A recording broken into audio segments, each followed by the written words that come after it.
What's up, bikers? Oh my God, I just realized I didn't even check my audio before I started. Ugh.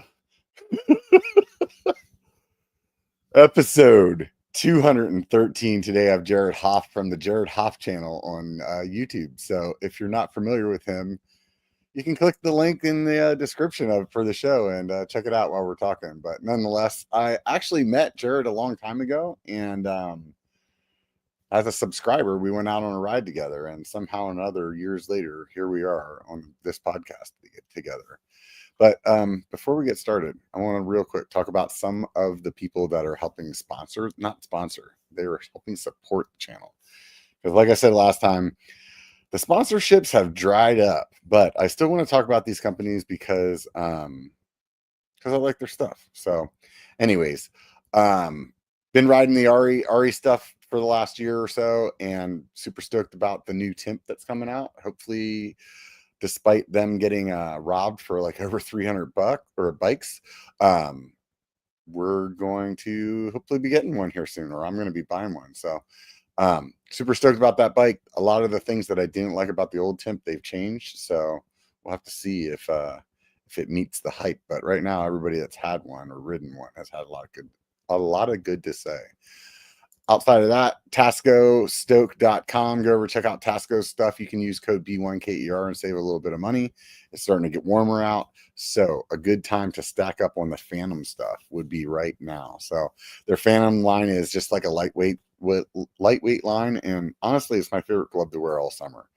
And they have Phantom shorts as well, and those are super lightweight. Also my favorite short to wear all year long. So if you're a person that's in an area that gets really hot or humid, these are my go-to, man. Like, I 100% reached out to Tasco to try to start working together just because of this product line. So anyways, Cali Protectives has always been hooking me up with helmets for years now. And they have a new colorway out, so you can check out this. I think they were calling it like the Light Speeds. I don't remember what it was. It was just up here a second ago. You think I would remember, but nope. It's like lights. It's Light Speed. Yeah, that's it. So it's like this purple and pinky color. Looks really fun. I hate. I kind of like low key hate them doing these like small color runs because I like almost every other one of them. So then I'm like, oh man, I want a new helmet. I can't have 1,000 helmets, but you can at least pick yourself up one for 30% less than what it is on their website by using B1 Cali 30 and save yourself a little bit of money, man. So that'd be rad. Last but not least, I'm still doing this EMTB fundraiser, trying to raise money to get get veterans out on bikes. And what we want to do is raise enough money to buy us some e-bikes, so we have a little e-bike fleet. And I did a video a little while ago. There's a really condensed version of it on the Disconnect to Reconnect website, d2rvets.com. And honestly, since that video launched, there was some initial support, but that's kind of dried up now that the video is not new anymore. So if you've been listening to the podcast and you've been thinking about it, or you want to help out, it'd be really rad if you could do that. So and then last but not least, like I said at the beginning of this, not really any sponsorship deals kind of going on anymore. So if you want to help support the channel and you can afford to be a member or swing by Patreon, there's some benefits over there. Most of you guys probably know what it is. And if you don't, go check it out. See if it's for you. One way or another, it really helps the channel. So that'd be sweet if you could do that. Let's get Jared on and stop talking about all this boring stuff. All right. What's up, Jared? What's up? That's funny, man. You're telling the story about when we first met, right? The first ride. Yeah. I totally forgot about that because you let me, like, so cool, man. And just like in true Robert fashion, if you guys have never met him, like, super, you could tell by just watching him on the podcast, but super genuine dude, awesome dude. And I was down right by Rockville. If some of you people I know might know that trail, but a really cool trail set down by Fairfield, right there, right by Yeah, Travis Air that's it, Force man. Base. I was at Travis Air Force Base doing some training and hit Robert up. And how did I end up? I think like my bike was in the shop. Like I rode the day before and I messed my bike up and I took it to the shop, but I had already reached out to you and seen if you wanted to ride. So I was like, hey, Robert, I'm not gonna be able to go ride with you. You're like, dude, I'll just bring my other bike. And so you brought your Yeah, Santa Cruz. Was it a Bronson or something like that? probably. It Yeah, I was a it probably. was a I nice mean, bike, yeah, yeah. and I crashed it. And I like scratched do you remember that? Like I gashed your Yeah, bars up and I was like, and you had like gone ahead of me because Rockville, if you've never been to Rockville, it's like super rocky technical terrain, rightfully so called Rockville. And if you don't know the lines, like it you can get caught up pretty easy. So like you guys had been went ahead of me, and then like I finally when I caught back up to you, I think I was like walking your bike over like, dude, I crashed your bike, and like the bars are like gouged, like it's all good, bro. Don't worry about it. And like, yeah. So that was cool, man. there's So a good chance that those bars that you're talking about that were all gashed up, like I rode them that way and just put more gashes in them for a couple of years. right? I think I still have those bars in my garage because at the point, because whenever I would get a new bike, I would just put those bars on the new bike and then save the like nicer ones so that whenever I sold that bike, I could like pass it on, right? For Because sure. everybody that saw my bars was like, dude, how the hell are you like riding these carbon bars? They look like they've been through like a meat grinder. And I would always be like, look, dude, I just don't care, man. And I don't really think that it's like as volatile as everybody like gets all worried about. Like it's a little chicken scratch on there or something, and everybody's like, oh my god, it's gonna fail on me, I'm gonna die. So Yeah. maybe I just like to roll the dice with my life, but I finally got to a point where I was like, I need to replace these bars, but I wanted to keep them because everybody that sees them just thinks it's ridiculous. That's too funny, man. Yeah. Yeah. Yeah. I remember they were brand new shiny carbon bars before I rode your bike. So yeah, there you go. Yeah. First time meeting Yeah. Robert, first time riding with him. It's funny too, because I was thinking about that the other day when I think I might have wrote something about it in the show notes. And I was like, man, I hope that was Jared because like I've ridden with so many people, but I was like, I'm Yeah. pretty sure it was him. I feel like it was him. Like that was when we first met. So I'm glad I Yeah. was right. Heck yeah. Yeah. Cause we went to Rockville that day and then we went to like Auburn the next day or something. And Yeah, those yeah, we that's were right. doing We did ride shuttle a couple of laps. days together. Yeah. Good That was times, fun. man. Super fun. Yeah. Now my last So trip down to California go was ahead. not so fun. So my last trip down Yeah, to California, yeah. Oof, that was bad. yeah. So I watched that video the other day, and those of you guys that haven't been or don't follow Jared already, he did a video. He was down here for Sea Otter, and he went to go ride Pacifica, and looked like he took a little spill, but at the time he didn't know that he like ran straight into a poison oak plant. And but on video, oh man, he stopped it like right before he made impact, and I was like, You could oh god, you could he's see so like the red screwed. leaves and stuff. They're just like Oh right there. god. And like in Dude, I can hindsight, I see was that plant from like a mile away, man. I know every one of them. yeah. And I well, it's bad news, dude. Do you normally get poison oak, or was it just because you were so in it that you got it so bad? I grew up in California, right? So when I was a Hmm. kid, I remember I was talking with my buddy about this. I remember getting it really, really bad as a kid. Like one time I got covered, just like how I got this time. And then after that, Hmm. it's like maybe my body like built an immunity and I was like, good. But Hmm. it's been so long since I've been around that. And up here where I'm at, we're at like 4,000 feet. So you just don't get poison oak. Yeah. So yeah, I guess I'm freaking allergic to it. Yeah, it's bad. So I'm still Yeah, recovering from that.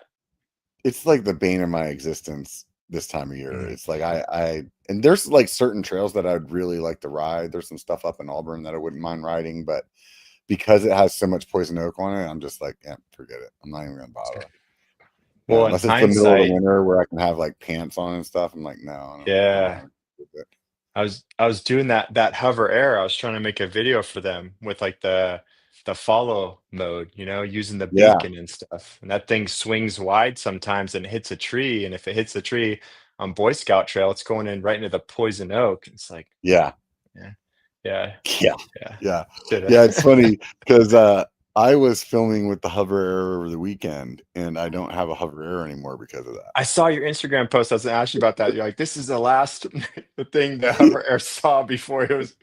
Is it just gone? Like you couldn't find it? Dude. I don't. I think that thing like warped into like the Bermuda Triangle or something like that because it is gone. Me and my buddy walked around for like an hour looking for that thing, and I stopped as soon as I heard the buzz go. You know, like you'll hear it like Yeah. the motors like ramp up or something when it hits something, and Yep.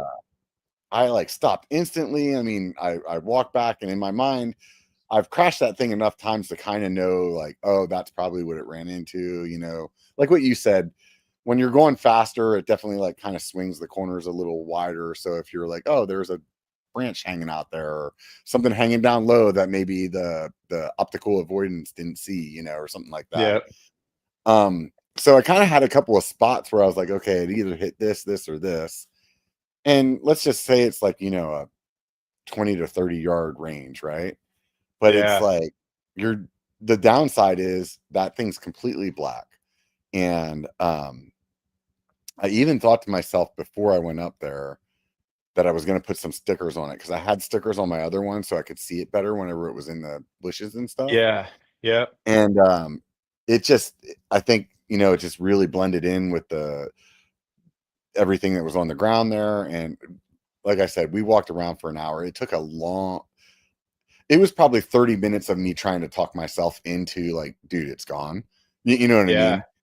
Before we actually just got on the bikes and rode away. And that was, you know, that was rough because it was like, dude, I It's mean, a that thing's like, $1,000 yeah, drone or whatever. yeah, exactly. You know, so it's like, man, and I really like it, you know, so I don't know, man. I sent them a message because I was actually filming for a video that they were expecting me to complete. And Yeah. I mean, I can't do the video if I don't have the freaking drone. So, Yep. I got lucky. I had that happen one time in the Poison Oak on Boy Scout trail, but I had the beacon, so I was able to mhm. switch it like hover mode, cycling mode, hover mode. So with it talking, we were able to locate Oh, it with it talking. But no, you're right, man. Pocket-sized drone, which is cool that it's small, but maybe they shouldn't make it black. Maybe that thing should be white or have some freaking holographic yeah. something bright or whatever. I don't know I because feel I like think there's a you told me couple of that things. you're Yeah. yeah, you told me to put stickers on it. So I told you I got Yeah. one, I was testing it, yeah, put some stickers on that thing, and sure enough, Yeah. yeah, Yeah. I mean, honestly, at this point, if I get another one, because those guards are removable, the ones that go around the propellers, I'm just gonna yeah, take them off and like spray paint them like neon green or something like that. yeah, yeah, Because it because I think what happened, whatever it hit, I think the battery came out. yeah, So because I okay, was walking around and I was trying to hit the button that would say like connect to it, you yeah, know, on my phone to see if maybe it would like see the Wi-Fi network, and then I'd be like, oh, I know, at least I know I'm close or something, you know. yeah, yep, And that definitely wasn't working. So it was just yeah, it sucks. So I mean, I think they should maybe put something on there that keeps that battery from coming out if you freaking hit it, like a little switch or something like that. yeah, B, I think they really should have some kind of maybe onboard battery or something like that, that it actually is like making a GPS or something like that work, like an AirTag type situation. that's smart, yeah, Because whenever I pulled out the app and there's a feature on the app that says like, "Hey, find your device," but it thought my device was 100 miles away in Sacramento because like that was the last damn, time I connected to the app. So yeah. No, you made a yeah, couple good points right there. Maybe bring that up to them. Like just being honest, like I on that Boy Scout trail, I was gonna film the hover air with the beacon with the cycling mode. That's what I was gonna do while I was hmm, there. I was like, oh, this is perfect. It's like a jump trail. I want to get it yeah, hitting some jumps, and I was having issues with it. And I actually ended up making a video and almost released it. And I sent it back to them like, hey, because they did send it to me for free. I was like, hey, you guys sent this to me. I'm gonna be transparent with my audience. I think you guys are close, like super close to making a really good drone for mountain biking. But like most of the mountain bikers like me, we ride like single track, narrow single track trails, and like we're not riding slow, we're riding decent speed. This thing just isn't working right. yeah, And they were pretty open to my feedback and like, hey, give us all your feedback. We're gonna try and update the firmware do another video, but this next video, you don't have to make it and post it on a YouTube video. Just tell us if it works, if cycling mode with the beacon actually works. And if it doesn't, just record it so you can show us instead of just in words, like visually show us like how it didn't work. And we'll try and keep Hmm. updating the firmware to make it better. So I was like, that's cool. At least they're not like, no, our stuff works. It's just you, you know? So they seem like they're Yeah. pretty open to changing it and trying to make it better. I feel like Yeah, it's we'll have to talk close, after the but show, man. I'd be curious if your contact's the similar one as mine because, yeah, um, yeah, I'd like to. I definitely like to give some feedback to them that I feel like would be help because I'm with you, man. I mean, bottom line, regardless of me losing it and everything that we just talked about, I still yeah, 100% would buy that drone for mountain bike footage. Period. Like yeah, it really checks like the boxes the best for a mountain yeah. biker, you know, All and maybe like what I learned as I was using it was like, oh, I can't pin it through this trail, but I can mhm. still ride at a decent clip, and then I just need to like pay attention to like, oh, this is a trail that's a little more wide open, and Yeah. I think there's some little things that will eventually get worked out in the software, but right now it just is unfortunate that I lost it. Yeah. Yeah, there's, like, 2 spot like, that one, like, illegal trail road in Pacifica, did you see that one spot of, like it's, like, the mile with, like, the waterfall section or Yeah, whatever, yeah, I know. and Yeah, so it's I didn't super know that was open. illegal. That makes sense though. I don't know, someone told me not to Yeah, post it. You know, you California guys get so pissed off if we post the names of your trails, so I try not not to. me. So yeah, I know Yeah, like that's Santa like Cruz, I track went or mile. I can't remember what it's called. Yeah, Yeah, I don't care. but I went down that out in the open, and it actually did a really good job. And then there's Yeah, another trail I rode in Ashland where it's like another technical, steep, rocky black diamond downhill where you just can't go fast. And it actually went like under branches and followed me like down. And I was pretty impressed. So it's kind of been a yeah, love-hate relationship with that thing. But yeah. yeah. Everything that I riding up in Tahoe, and I was riding along the side of this mountain, and it's like these big, huge granite rocks, and it's like pretty open. I mean, honestly, I would love somebody to find it and be able to reach out to me and say they have it because There you go. the footage would be sick, dude. Like everything that I filmed up to then, it would be like super You should dope. like So on your social, you should like drop a little like pin like, hey man, I was somewhere right around it's yeah, somewhere within this 30-foot yeah. radius or One of whatever. my Go look for subscribers it. did say that they lived up in that area and they were going to go look for it for me. They recognized the rock feature that I took a picture of, and I was like, right on, Okay. man. So, Hell yeah. dude, if that guy actually finds it, I'm 100% I'll give him some money for it because I'm like, Yeah. dude, that would be rad. So, Yeah. anyways, so Yeah, let's not years talk about hover ago, air the whole whenever I freaking met time. you, we were just riding bikes, man. Like we there was no idea of Jared Hoff being a YouTuber. How did that come to Yeah. be? Um, it's been kind of a journey because at first, well, I think I have to take you back like pretty far because I started off in, as a 90s California skater kid. I rode BMX dirt jumps all the time as a kid. That's all I ever cared about on a BMX bike. I didn't. I had but brothers and other people that raced. Could care less about how fast I was. I just like the adrenaline rush of building a double jump and wondering if you can clear it and getting the balls to actually send that thing and being able to land it for the first time. Right. Same thing with skateboarding, right? But then I got into the military. Well, I went to school for graphic design. Graduated from college right in the end of 2008, beginning of 2009. You know that giant freaking market crash. Yeah. So I already had a wife and one kid at that time. So I joined the military thinking like, all right, I'm just gonna do like 3 years, get in, get back out. My whole goal, like I had tried to go pro at skateboarding, was just good enough to be like really, really good. Everyone in my hometown saying I'm the best, but then when you go to that next level, you realize like you're good. You're not you're not a freaking pro, Yeah. you know. Yeah. Um, Yeah. but I wanted to go to school for graphic design so I could still be in the skate industry Yeah. That making makes sense. graphics or whatever, you know? That's funny. That It's like didn't real similar to how I went to school. so I have my degree in graphic design, which is like whatever for the guys in the military, like, oh, so it's like underwater basket weaving, whatever. Like Right. it's a good degree. Um, I thought I was going to do 3 years. I figured the recession would be over. I'd get out of the military and go right back to what I loved. But when I went in the military, and we can get into more military stories later, depending on how much you think people actually care or want to hear about that. Um, went into the military, just fell in love with it. Ended up staying in, ended up going commissioning, flying Apache helicopters, bunch of other stuff. And So throughout you that went in time, as an enlisted yeah, yeah, soldier, yeah. right? So I enlisted first. You think people care, like if they want to hear like the military story, or they're good? We're kind of here to I talk think we about can talk mountain about bikes. whatever we want to talk about. This is the biker Well, part, man. I actually got a pretty inspirational story, and I like to tell it to younger kids because it's kind of like a if people are hating on you and laughing at you, like use it for fuel for your fire. Uh-huh. And Yeah, let's if hear you it. want something, go after it. So Yeah, I what do you was in the got? military. Um, when I joined the military, I went down to the recruiter. I said, I don't care what my ASVAB score is. I don't care about any of that shit.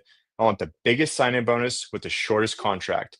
So he gave me a job as a refueler as we're going to Afghanistan. You remember those times you were in, like you're going to Afghanistan as a refueler. We're giving you a $30,000 sign-in bonus, but you only have a 3-year enlistment. I was like, perfect. 3 years. That's exactly what I need for the economy to bounce back. That's all I need. So Right. I'm a refueler. I'm refueling. I got to sign because when you're a refueler, you don't know. You could go to infantry or you could go to aviation, right? I went to aviation. Luckily for me, I refueled my first Apache helicopter. So for those of you guys that don't know, the Apache is the one with the big missiles, guns. The gun moves It's with the the sick pilot's one that head. you And think about whenever you think about a sick helicopter, it's that one. I refueled my first Apache helicopter. And my platoon sergeant, I turned around. I forget how I said it to him. I must have said like, I forget the exact words, but something like, "I'm going to be Apache helicopter pilot one day. I'm freaking doing that."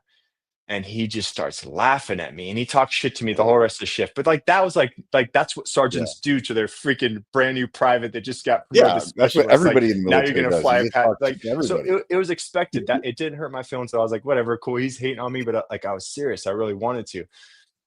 And so like that whole night I'm thinking about it. The next day I come into work and he calls me into the platoon leader's office. Now keep in mind I'm a guy that already had a bachelor's degree. I chose to be a refueler just because I didn't care. People who get the refueler job, they're the guys who like they're going into the military because they're about to get thrown into jail. Yeah, That's yeah, why they got the refueler. yeah, Like, so I did not fit in with those guys. None of the other yeah, enlisted guys, they didn't like me at all. And it wasn't intentional. Like they would be like, all right, you guys need to mop the floor, right? And me, like I was raised by a Marine Corps dad. Like if you tell me to mop a floor, anything I do, I'm gonna do it to my best ability. That's just how I am. But they're like, oh, what the fuck? You're always kissing ass, trying to do too good. I don't know, this hated me. You're mopping the floor too yeah, fast. We need to take slow so that floor will take 5 days to mop, so we can only ever have to mop one floor in a yeah, week. yeah, And I didn't get that. I had to learn how to flip that switch for them so I wouldn't piss them off. So the guys hated me. yeah. I show up that day. That same platoon sergeant calls me into the platoon leader. So now I got a lieutenant and a NCO in there, and they both. He tells them the story. They both start laughing at me. I'm like, this is getting kind of fucked up now. Like I expect the sergeant, but now even the lieutenant's fucking laughing at me. Then they bring me out of the office. They tell all the guys you already hate me, and they all start fucking laughing at me. Oh, Hoff thinks he wants to be a fucking Apache pilot. He thinks he's gonna do this. Well, they don't know me, and they don't know that type of mentality, that I Yeah. have, and I'm just that type of guy. And so I'm like the whole time I, I was just like, okay, you guys think I'm a joke, and it just fire in me. I was like, all right, you guys think I'm a freaking joke. In the back of my head, though, I was a little bit worried because remember I didn't care about my ASVAB score, so my ASVAB score wasn't even high enough to go to OCS. I didn't have that, and I didn't know actually how I was actually going to make it happen. But the one good Yeah. thing about it is that if you go to OCS, it's TDY in return. So you get to come back to your unit. Anyways, the fire's burning in me. I'll kind of try and keep the story a little bit short so it doesn't go too long. We Yeah. go to a No. deployment to Afghanistan. Deployment to Afghanistan. I'm still enlisted. These guys are still all making fun of me, talking shit to me.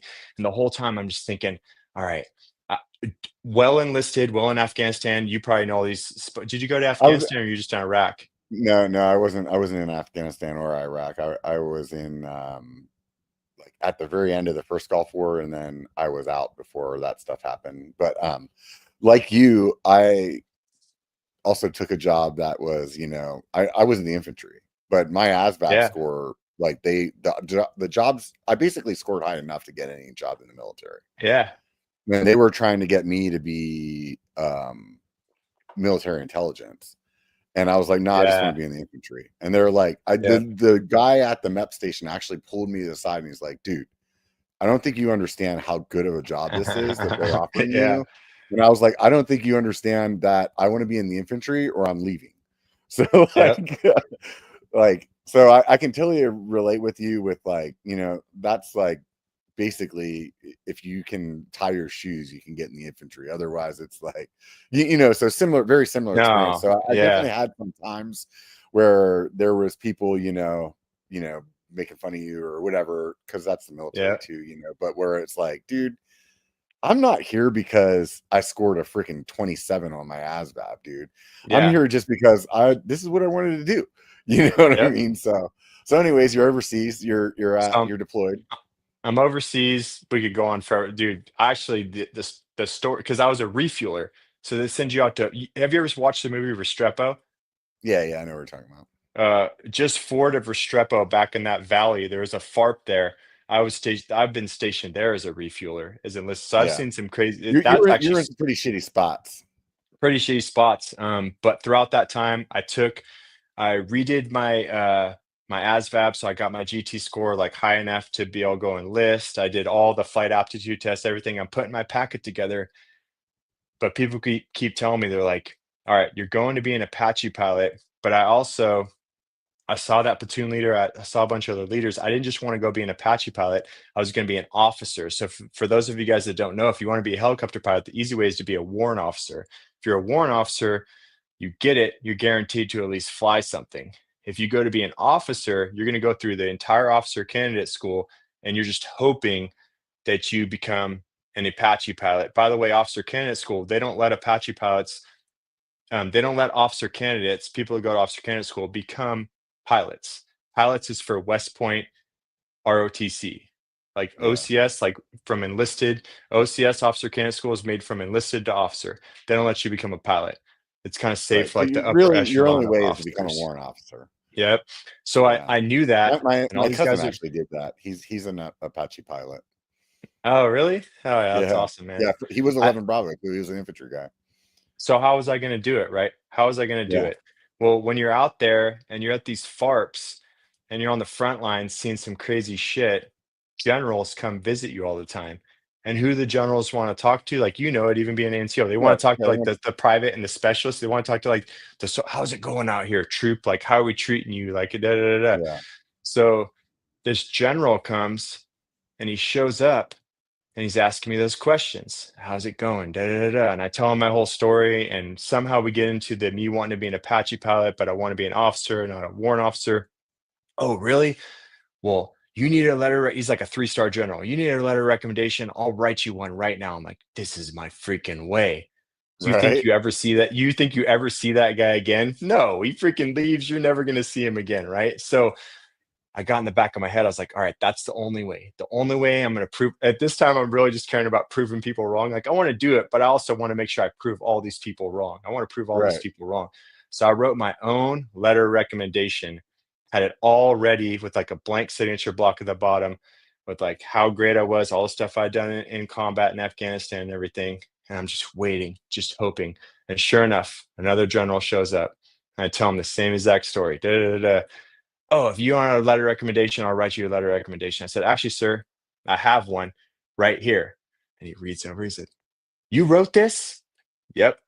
He turns to his aide, some captain or whatever. He's like, put my signature block on this. I'm signing it tonight. So I get a Oh, 3-star nice. freaking general. Like, so as soon as Yeah. I have Yeah. a 3-star general, and I didn't know at the time, but the 3-star general I ended up getting, he had just came from Fort Rucker, being one of the commanders there. And Fort Rutgers, where they choose, where they train helicopter pilots, and that's where your packet goes, and where they choose who can So it was actually like the go best in guy you could have possibly got. best ever. So then out of that deployment, come back from that deployment, I have my packet, show up to officer candidate school, give them my packet.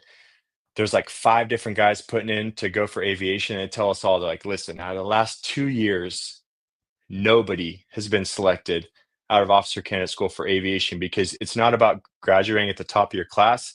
You have to actually submit your packet, and aviation has to choose you for it. The rest of the branches, like they'll get a certain number of branches for infantry and for intel and all that Yeah, yeah. stuff, you know. And all the top of the guys at officer candidate school, all the smartest guys, they all actually pick infantry. So definitely some smart dudes in infantry. Um, but my packet goes off, and sure enough, it's accepted. You know, I got approved. And like I said, it's TDY in return. So then I come back to that unit and I go back and I talk. And now in aviation, even though you're a bunch of fuelers, every commander is always still a pilot. So the commanders of these guys is a pilot. All the same guys are still in the same unit. I'd gone off to officer candidate school and came But back, now at this and point, you're an officer, so I'm an officer. like now they're I'm all an A, saluting you, yeah, right? I'm an aviation officer. I don't Right. know for sure yet. I'm gonna get Apaches. I still have to go to flight school and Yeah, graduate yeah. at the top of my class Yeah, because but all Apaches these is the guys that hardest were to making get. fun of you, you could walk up to them and have them all doing push-ups if you wanted to. So I'm not a spiteful person, and usually I wouldn't do this, but I go and talk to their commander and say, "Hey, man, these guys, like, they gave me such a hard time. Like, I got all the shitty details. Like, they all hated Yeah. me. They talked shit. They like laughed at me all the time." So I went back, PT formation, walked up behind that fat platoon sergeant who was, you know, forming his guys up to go for PT, and he was like a dirtbag platoon sergeant. He was like a good guy. Right, right. He's like the guy that like make you like repack the Connex at the end of the day. Well, he like leaves early, or he'd like bring in his diesel truck Yeah, and he'd be yeah, I like, "You get guys it. want to get out early? Fill up my diesel truck with gas." And you're like, "Dude, I'm pretty sure this is not okay, but all right, we want to get home early." It's like that. Right, He's so right. he deserved it. So I show up, walk up behind him, and he hears footsteps. He turns around. He goes, "Oh, hey, sir, how's it going?" You know, throws his salute up, and I go to throw my salute, and he drops his right back down. I say, "I didn't drop my fucking salute, Sergeant." I make him fucking pick his shit back out, you know, just being his, you know. And I say, "Get in the back of the formation. We're going on a fucking run." And like, you know how it is. That's like the thing in the army. Like when the officer, when he takes you on a run, like you don't, like the officer sets the pace and you're not Yeah. supposed to fall out. And I started slow, and by the end of that 5 mile run, I was running as fast as I could. In officer candidate school, that's one thing we do is run. And every single one of those dudes fell out. And it felt so good, man. And it's like probably like the most spiteful thing. And I'll never probably do something like that again in my life, but it just felt right. And yeah, I use that story a lot of times to tell people like, listen, like if people hate on you, they're actually, if you want something really good, if there's something you really want that's worth going after, you're gonna have haters for sure, Yeah, you know? And when people hate on you, like let it build a freaking fire in you and just prove them yeah. wrong, you know? So Yeah, yeah, yeah. and it's interesting because like that mentality definitely helps for YouTube because Uh-huh. uh there's a lot of people when you put yourself out in the public eye that have a Oh lot of dumb gosh. shit to say. And Yeah, for sure. how do you deal with that?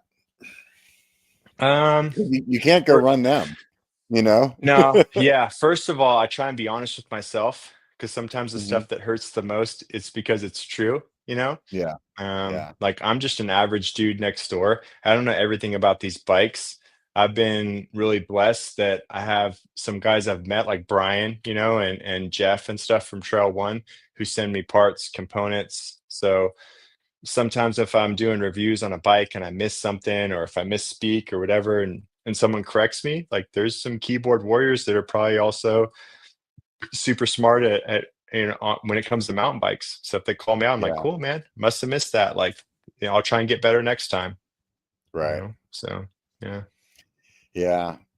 I don't really let that stuff like bother me. It's just whatever. I Every try. once in a while, I somebody will say something, but for the most part, like I'd say 99.999% of anything.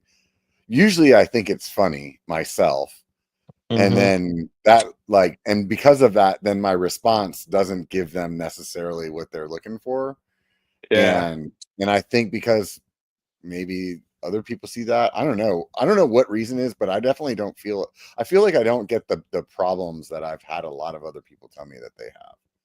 Yeah, me too.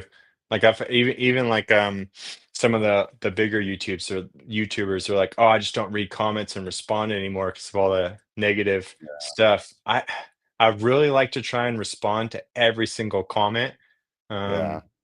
I would Sometimes imagine it's there's like, a time when you just can't, like if you're Seth, I mean, think about how many freaking dude, comments are on his videos. Hundreds. I just Like he wouldn't, that this he would have, that's all he would do is answer, you he know? have that he has to have assistance with that. Like I don't get any like I just this last video I did, you see the 10 brutal truths video I did, the last one I just I posted? haven't watched that one yet. I saw it the other day I pop up, can't but I haven't watched I had no idea that video is gonna be that popular. Honestly, I was just like, I have poison oak.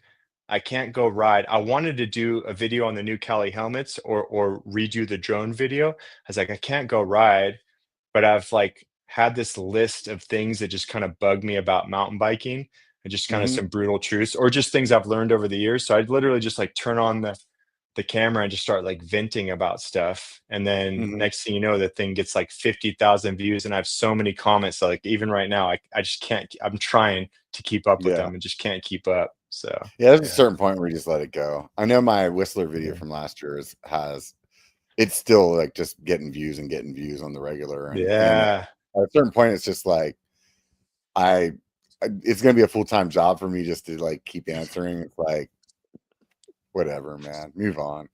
But Especially no, guys like that's awesome, dude, you that and that I. thing's Yeah. blowing up like that. Isn't that cool? Mhm. Whenever it's like, it feels so good to like have something hit, regardless of if it's something you put a lot of time in or not. Like it just feels Yeah. really good. Like that in that little like endorphin rush that you get. You're like, holy! Every time you log in, and you see the number jump, and you're like, oh my god, this feels so cool. I I think it feels good, a lot of the comments I see too, because 'cause I'm seeing a lot of people like, "Yeah, totally, get that." Like, "Yep, everything, agree with everything." So just that it's resonating with other people and stuff like that, I Yeah. feel yeah, it's good, man. Definitely. So we're like 20 minutes away from when I asked you how you got into YouTube, and I don't think we answered No, we that yet. didn't. I freaking scrolled that one, right? Um, so I had that background of graphic design, right? And I've always been super creative. That's always been like so I needed a creative outlet. But that's not quite how it started because before that, so out of I did 3 different deployments to Afghanistan, all the deployments to Afghanistan. Plus, when you're not in Afghanistan, especially as an Apache helicopter pilot, you're gone from your family like all the time. So Hmm. that kind of ended up making my family fall apart. I ended up having to get out of the army and came here to Oregon. Um, while I was flying Apache helicopters, you can't hurt yourself. So like skateboarding, had to quit. I would still skate every once in a while, but I really had to quit it. And I had to be super careful skateboarding because I was at a certain level that I'd go to the skate park and I'm like, I'm just gonna take it easy. And next thing you know, I find myself like 5 feet up off a hip in the middle of the air. Like, what are you doing right now? Like, you're gonna hurt yourself, especially as you Hmm. get older, you know? So kind of had to quit skateboarding, um, quit flying helicopters, got out of active duty army, thought I was gonna take a civilian job. Luckily, I found the guys here at Kingsley Field in Oregon. They train the F-15 fighter pilots. Pretty, Hmm. pretty, pretty cool base, actually. If you ever come up sometime, I can show you around like the fighter jets and stuff like that. Kind of kept my foot in the door and then realized I hated the civilian life. So then went Yeah. back to working full time at the base. So now I'm working again, but I'm not flying anymore. So it's like, I'll get back into skateboarding. Went to the skate park and I was like, all right, being around a bunch of like 17-year-old kids, like at the skate park, like smoking pot and stuff. I was like, this is just not like, I do not fit in here at all. Yeah. And someone at the base is like, you're in Oregon. Have you ever rode a mountain bike? I was like, yeah, like I remember when I was a kid, I rode BMX bikes and the mountain bikes were like these wobbly wheeled things that you'd like taco your wheel and you couldn't hit a jump. So like, I'm not trying to ride mountain bikes. So like, dude, mountain bike has changed a lot since you were a Yeah. kid. You need to go get a mountain bike. So went down to my local shop, demoed a bike here in, you're in Oregon. So you got thousands of feet of like downhill purpose built mountain bike trails and just fell in love with it. Um, and when I got into mountain biking, I'm like, already, what was I, 39, whatever at that time or whatever, Hmm. or 38, 38 or something like that. So I'm like trying to catch back up. So I get into YouTube videos. So I start watching YouTube videos and I'm like, okay, cool. This guy's like a pro. That's cool. but like where's like the average dude like me? I want to see what he needs out of a mountain bike like right away. So obviously I find Seth, I find, Brian BKXC and all those guys, and I start to follow them, watch their YouTube videos. And then my kids, like after watching me watch some of my YouTube videos, were like, Dad, you should just make your own YouTube channel. So at first when I made videos, I was like, cool, well, I'll make a YouTube channel just for fun. I'll make a couple videos because my kids want me to. So I made some videos like teaching my kids how to ride or taking them riding or whatever. And then Hmm. I don't know how I made it here, to honest. It just like I love making videos. I love the creative process. I Hmm. love starting with like an idea in my mind and then being able to watch it turn it into a complete video and post it out there. And then you get lucky and people actually see it and they love it. And you're like, Yeah. okay, that's pretty cool. Actually making stuff people like. And then the more I started to think about it, I was like, oh, when I first started riding, like, yeah, you have to watch, you want to watch the pro videos or the pink bike or the lone wolf because they get the bikes first. And those dudes have that level of knowledge that no one else has. But at the end of the day, you're also searching YouTube because you want the average dude like you who bought the bike to see like if he likes it or has the part to see if the skill level, the speeds he's riding it, if he actually likes that, if it's actually worth it for him. And so then Yeah. I've just kind of slowly started to make more and more videos and hopefully get better at making videos. And then got super Yeah. lucky, like I said, like with you. I met you and it was like the next day went and rode with I don't think I ever rode with Brian. Just started messaging Brian, just some super humble dudes like you, like VKXC, like Brian, who would like give me some advice on like making videos, or like Brian gave me connections with like Trail One. And next thing you know, I started to get parts. So now I'm Hmm. not I'm not having to spend so much money to make every single video. And it's just kind of just been, I don't know, just kind of like a crazy ride from there. Super humble, super blessed. And I just Right on. hope at the end of the day, I'm making videos that like help the average dude like me. Like really, that's all I really care about. So What's your yeah, goal with it? I have like 15 and a half years active duty right now, right? I'm trying to Hmm. get to 20 years to get to that 20-year retirement. And I'm kind of wondering like what's next. And I know what's next for an officer like me. Like luckily I've been really blessed in my career, probably because of my prior enlisted time, but a lot of my guys tell me, or at least I think, I'm a pretty damn good leader. I would hope so. So I've made it to the point to where I'm a lieutenant colonel now. I've been a squadron commander, been leading people. I love that. And I'm kind of wondering what's next. And I know what's next for a guy like me who makes it to lieutenant colonel and retires. It's like a government job where you go Hmm. work and you're sitting behind a desk once again doing some sort of government contract job. But I'm kind of like, what if? Like, what if I could just follow my passion? What if, like, okay, I never got to go and be that graphic designer at a skate company back in the days. Hmm. Maybe there's a chance. Maybe there's, so it's like not all about the money, but like it would be cool if somehow I could find a way to do what I love and make enough money to where Yeah. this could be my job in 4 years and I could go full time and just have my military retirement and then just make videos I love and get people stoked to go Yeah. ride. There's a chance, so I got to at least try for it, you know? Yeah. That's awesome, dude. I think one of the things that I've struggled with a lot in the time that I've been doing YouTube is if somebody was to ask me that same question, I don't know if I actually know what my goal is. Like I have different times that I say like what I think my goal is, Yeah. but I don't know if I actually passionately know what my goal is. There's like tertiary feelings that I have. Like I know I like making stuff. I know I love being Yeah. creative. I know I like Yeah. the community. But like realistically, do I want this to be my job? I don't know. Like some days I might say yes, but I think Yeah. realistically what I really want is just to be my own boss. So Yeah. like I don't necessarily know if YouTube is really what I would want that. I don't know if that's the job that I would want to be my own boss for. You know what I But you, mean? Like but you think like somewhere within the mountain bike industry or?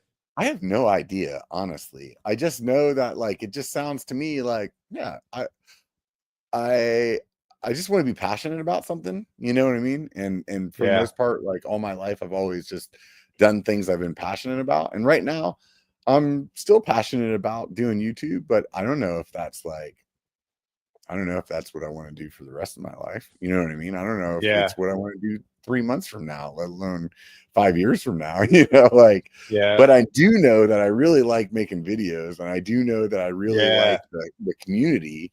And I apparently I'm not doing it for the money because at this point I'm like 7 years or 8 years in. I am Yeah. I'm still like I know every time I do my taxes, I'm still spending way more money than I Yes. am Well, making. You know what I mean? So it's yeah. definitely not about the money. Yeah. So, but yeah, who knows, man? So I don't know. It's cool to hear other people's like motivations because I can relate with it a lot, you know. And Yeah. but I think if I'm really truly being honest with myself, I don't know what my goal is with the whole situation. Yeah. Well, I think you're Yeah, bringing a lot of value to like the other mountain yeah, bikers out there, man. I really think you are. Definitely. Like, um, I know sometimes when I listen to your stuff, I'll listen to it when you have another like, I don't know if you, I don't like call myself a YouTuber, uh, yeah. I MTV like to say creator. creator. Yeah, I like MTV creator. Whenever I yeah, hear other MTV creators you have on, like yeah, I'll listen in, and I love hearing like they talk about like how they make their content and stuff like that, and it just kind of gives me inspiration and stuff. Especially when you've had some of the bigger guys on, it's cool to hear like their backstory. So you definitely have yeah, brought me a lot of value in that. And then I know you bring a lot of the company owners and stuff on like that as well. So you got a good thing yeah. going with the Biker Bar podcast, man. Yeah, well, I appreciate that, man. I really do. I definitely like I feel like what I'm doing is the right thing, but yeah, sometimes it makes you wonder, you know what I mean? Like you're like, dude, like how long do I have to do this before like things turn around? Or like am I not pushing Yeah. it the right way? Or am I like I mean, because I can sit here and say it's not about money, but at the end of the day, the money is definitely a motivator. You know what I Yeah. mean? Like the Yeah. idea of and I think one of the things I've said to people about the podcast, for example, is like I could get to a point where I could retire and let's say instead of having a job at Home Depot, like freaking, you know, helping somebody out at the door or some shit like that, like as my retirement job, like I could just do podcasts, right? So Yep. that would be fun because it doesn't matter how old I am. I mean, look at Rush Limbaugh, where he was like freaking a million years old and he was still doing talk radio, right? Yep. If you have a For good sure. personality and you're good at talking to people, like people are going to listen to you no matter what. So it's like maybe that's my end goal, at least with the podcast, or that's what's in the back of my mind. But it makes you wonder: is like am I actually bringing like a lot of value, or is there, I have a good community and it is what it is. And I think there's days whenever I think that I'm willing to accept that, like even with my other channel as well as the podcast, where it's like, you know what, I have a really good community. I really enjoy talking to people. I really enjoy what I'm doing. And if it doesn't ever make any money, then who gives a shit, dude? At least I'm enjoying it, you know? Heck yeah. So Yep. yeah. Have you ever thought of splitting the podcast at all or doing an MTV creators only podcast? Or you think that would be niche? I've thought about doing it before, but like I spend so much time just making my videos alone. If I tried something different, the wife would strangle me. But have you ever thought Yeah. about doing like a MTV creators only version and then like because I know I've seen the two niches you kind of have. You talk to some of the bigger companies, which is awesome because you have connections that like nobody else could get those one-on-ones with some of those guys. But then I know for me, selfishly, just because I'm an MTV creator, like I mainly only watch the ones when you're talking to the MTV creators because I want to hear Yeah. like how you know April or how Seth or Yeah, yeah, how yeah, Brian or how any Josh or any of those guys, like how they do their thing, try and take some yeah. side notes and stuff like that. Have you ever thought about splitting it into like a Biker Bar podcast being more about just the big companies and maybe something else with like just MTV creators? Or you think that's like niching it down or overthinking it too much? I think and this is just my own opinion, and it's 100% doesn't mean that you're not right. Um, like I think in my mind, it's just like talk about whatever. And in my mind, I like the idea of having it really broad, and whenever it's like, yeah, this is a generally mountain bike specific kind of podcast. Yeah, But realistically, like, what does Scratch Labs have to do with, mountain biking per se? It's like right. you're really just talking to a product about, a nutrition thing, and Yeah, yeah, so and it's just like the other thing that I think about, in as you were asking that question, is like I don't listen to every Joe Rogan episode that comes out. I don't for even listen to sure. 30% of them. It's Yeah, like every once in a while I'm like, man, I feel like listening to Joe Rogan today. And I'll scroll through and it'll be yeah, like, oh, who's this person? Okay, I'm going to listen to that. And that's it. And I don't listen to for the other sure. 90 that were in between the last one that that I listened Yeah, to, and I think that there are people then that enjoy, it being mixed up. And then there's people that just want the one thing. And um yeah, it is what it is there. I think if I only did creators, like I feel like, at least personally, that I would get bored, because it yeah, would be really hard for me not to have the same conversation over and over again, you for know? sure. Definitely. Yep. Yeah, that's it's a tricky thing, right? Because even right now, like, let's just say, like, that video just hit where I said 10 brutal truths, right?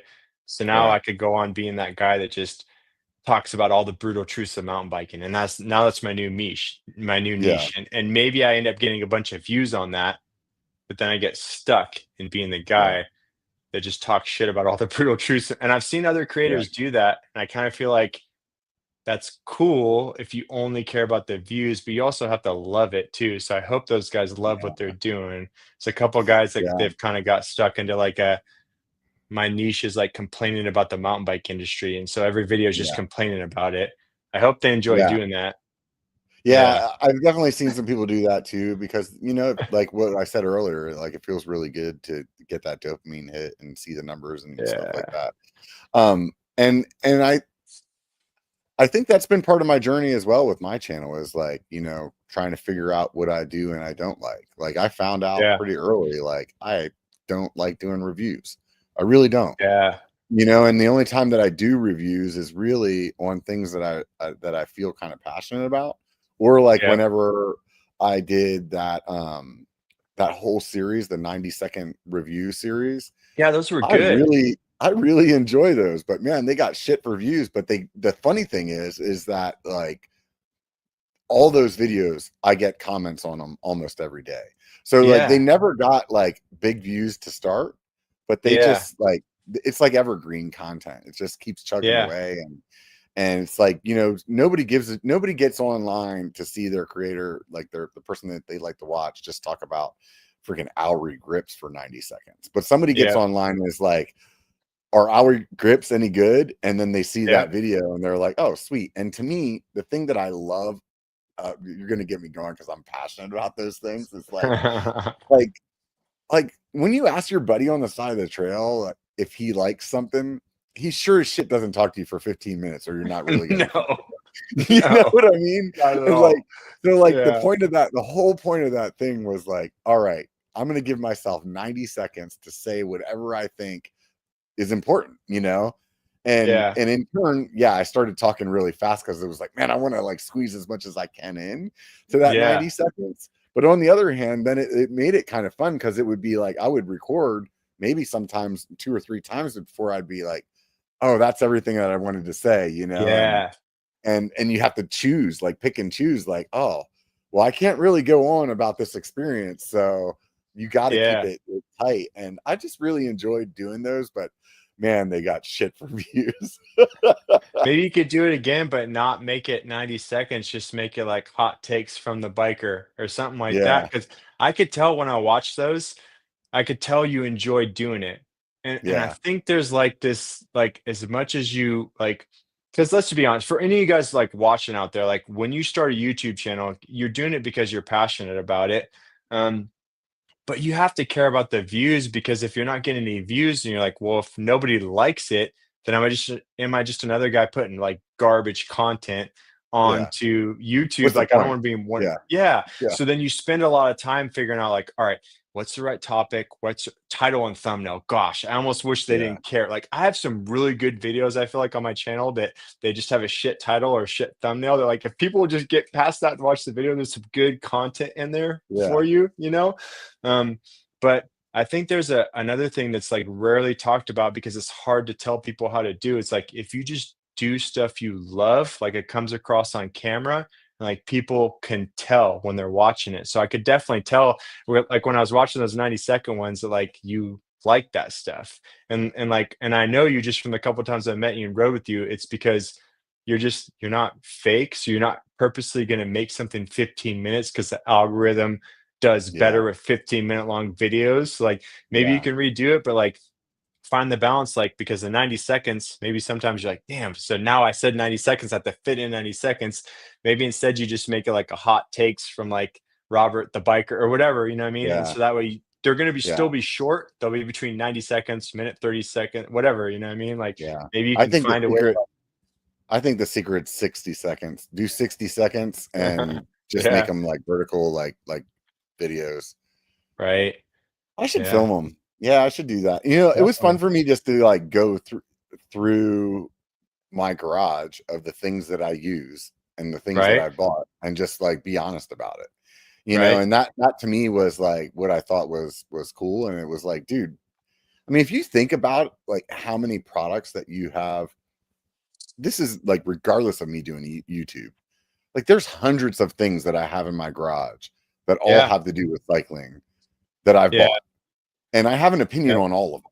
You know for what I mean? sure. Like this thing sucked, that thing didn't. This thing's been okay, but hey, it was worth the money, or this thing was way Yeah, too expensive. You know what I mean? And I think that there's something there, but yeah.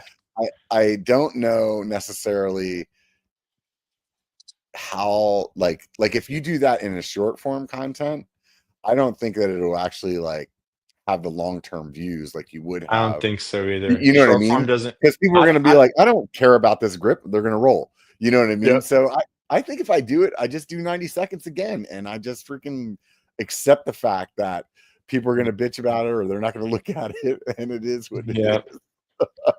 Yeah, I don't do short form content enough, but yeah, I'm pretty sure it doesn't work that way. That's the one thing Yeah. the one reason why like I'll cut my longs up into shorts every once in a while just because I think like it's a good section and I'll do it. But I've almost thought about like not doing shorts at all because like I just don't care about that. That's the one thing I love about longs is that like I grow that community and I see those people, they'll come back and comment. And it's almost like that. Like even though I've never met Yeah. some of these guys, like if I ever see them on the trail, it's gonna be like high fives, like what's up, bro? Yeah. I've they've commented for so long and they've came back and they watch my videos and it's like I don't know, it's just like you get that community aspect that is My what I love. advice to you is do the whatever format you enjoy doing, whether it's long or Yeah. it's short, it's both, it's pictures like dude, I still post hell pictures on Instagram and pictures are dead on Instagram and I don't give a shit because that's what I like to Right. post. You know what I Yeah. mean? So I'm like if so you don't bad want with to see it, you Instagram don't and have all to that follow shit. me. You know what I Yeah, mean? So like yeah, yeah, I just like I think you should do what you're passionate about. It's that's the advice I always gave my kids. You know, always do what you're passionate about, and you'll always be successful. yep, You know, yep, and success has a lot of different meanings. So that doesn't necessarily mean you'll always be rich, but you'll always be yeah, successful. You know, for sure, so definitely, yeah, yeah, yeah. man, Coming back to the you got me thinking on something you're talking about, like all the stuff have around my garage, things that I already use, like is it worth it and stuff? Like, man, I feel kind of stuck right now on this like dream bike that I built back here behind hmm me because that was the whole plan. Like when I talked to Privateer, I talked to him about like, all right, I'm gonna do this whole frame up dream bike build. It's insane. It's like way beyond what like an average guy like me would need to ride. Like I love it. Don't get me wrong, I love yeah, it. But the whole point was to eventually get a stock privateer bike so I could show you like, all right, this thing right here would cost over $8,600 if you didn't get like weren't like getting any parts discounted or anything like that. That's like a right, ridiculous amount to spend.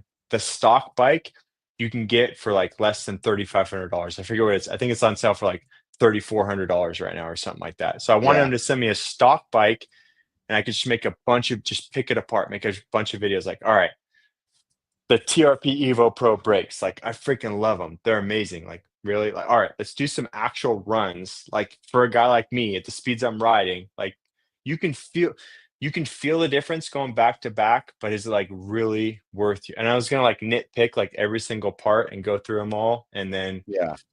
the bike industry is just in a bad spot right now. So I'm kind of Yeah. stuck right now in my videos on where do I go next. I have a Polygon bike. I'm kind of doing some potential upgrades to here in the future, but I really want to like nitpick every single part and just go through from like an average dude, like all So the do it. parts on this bike. Yeah.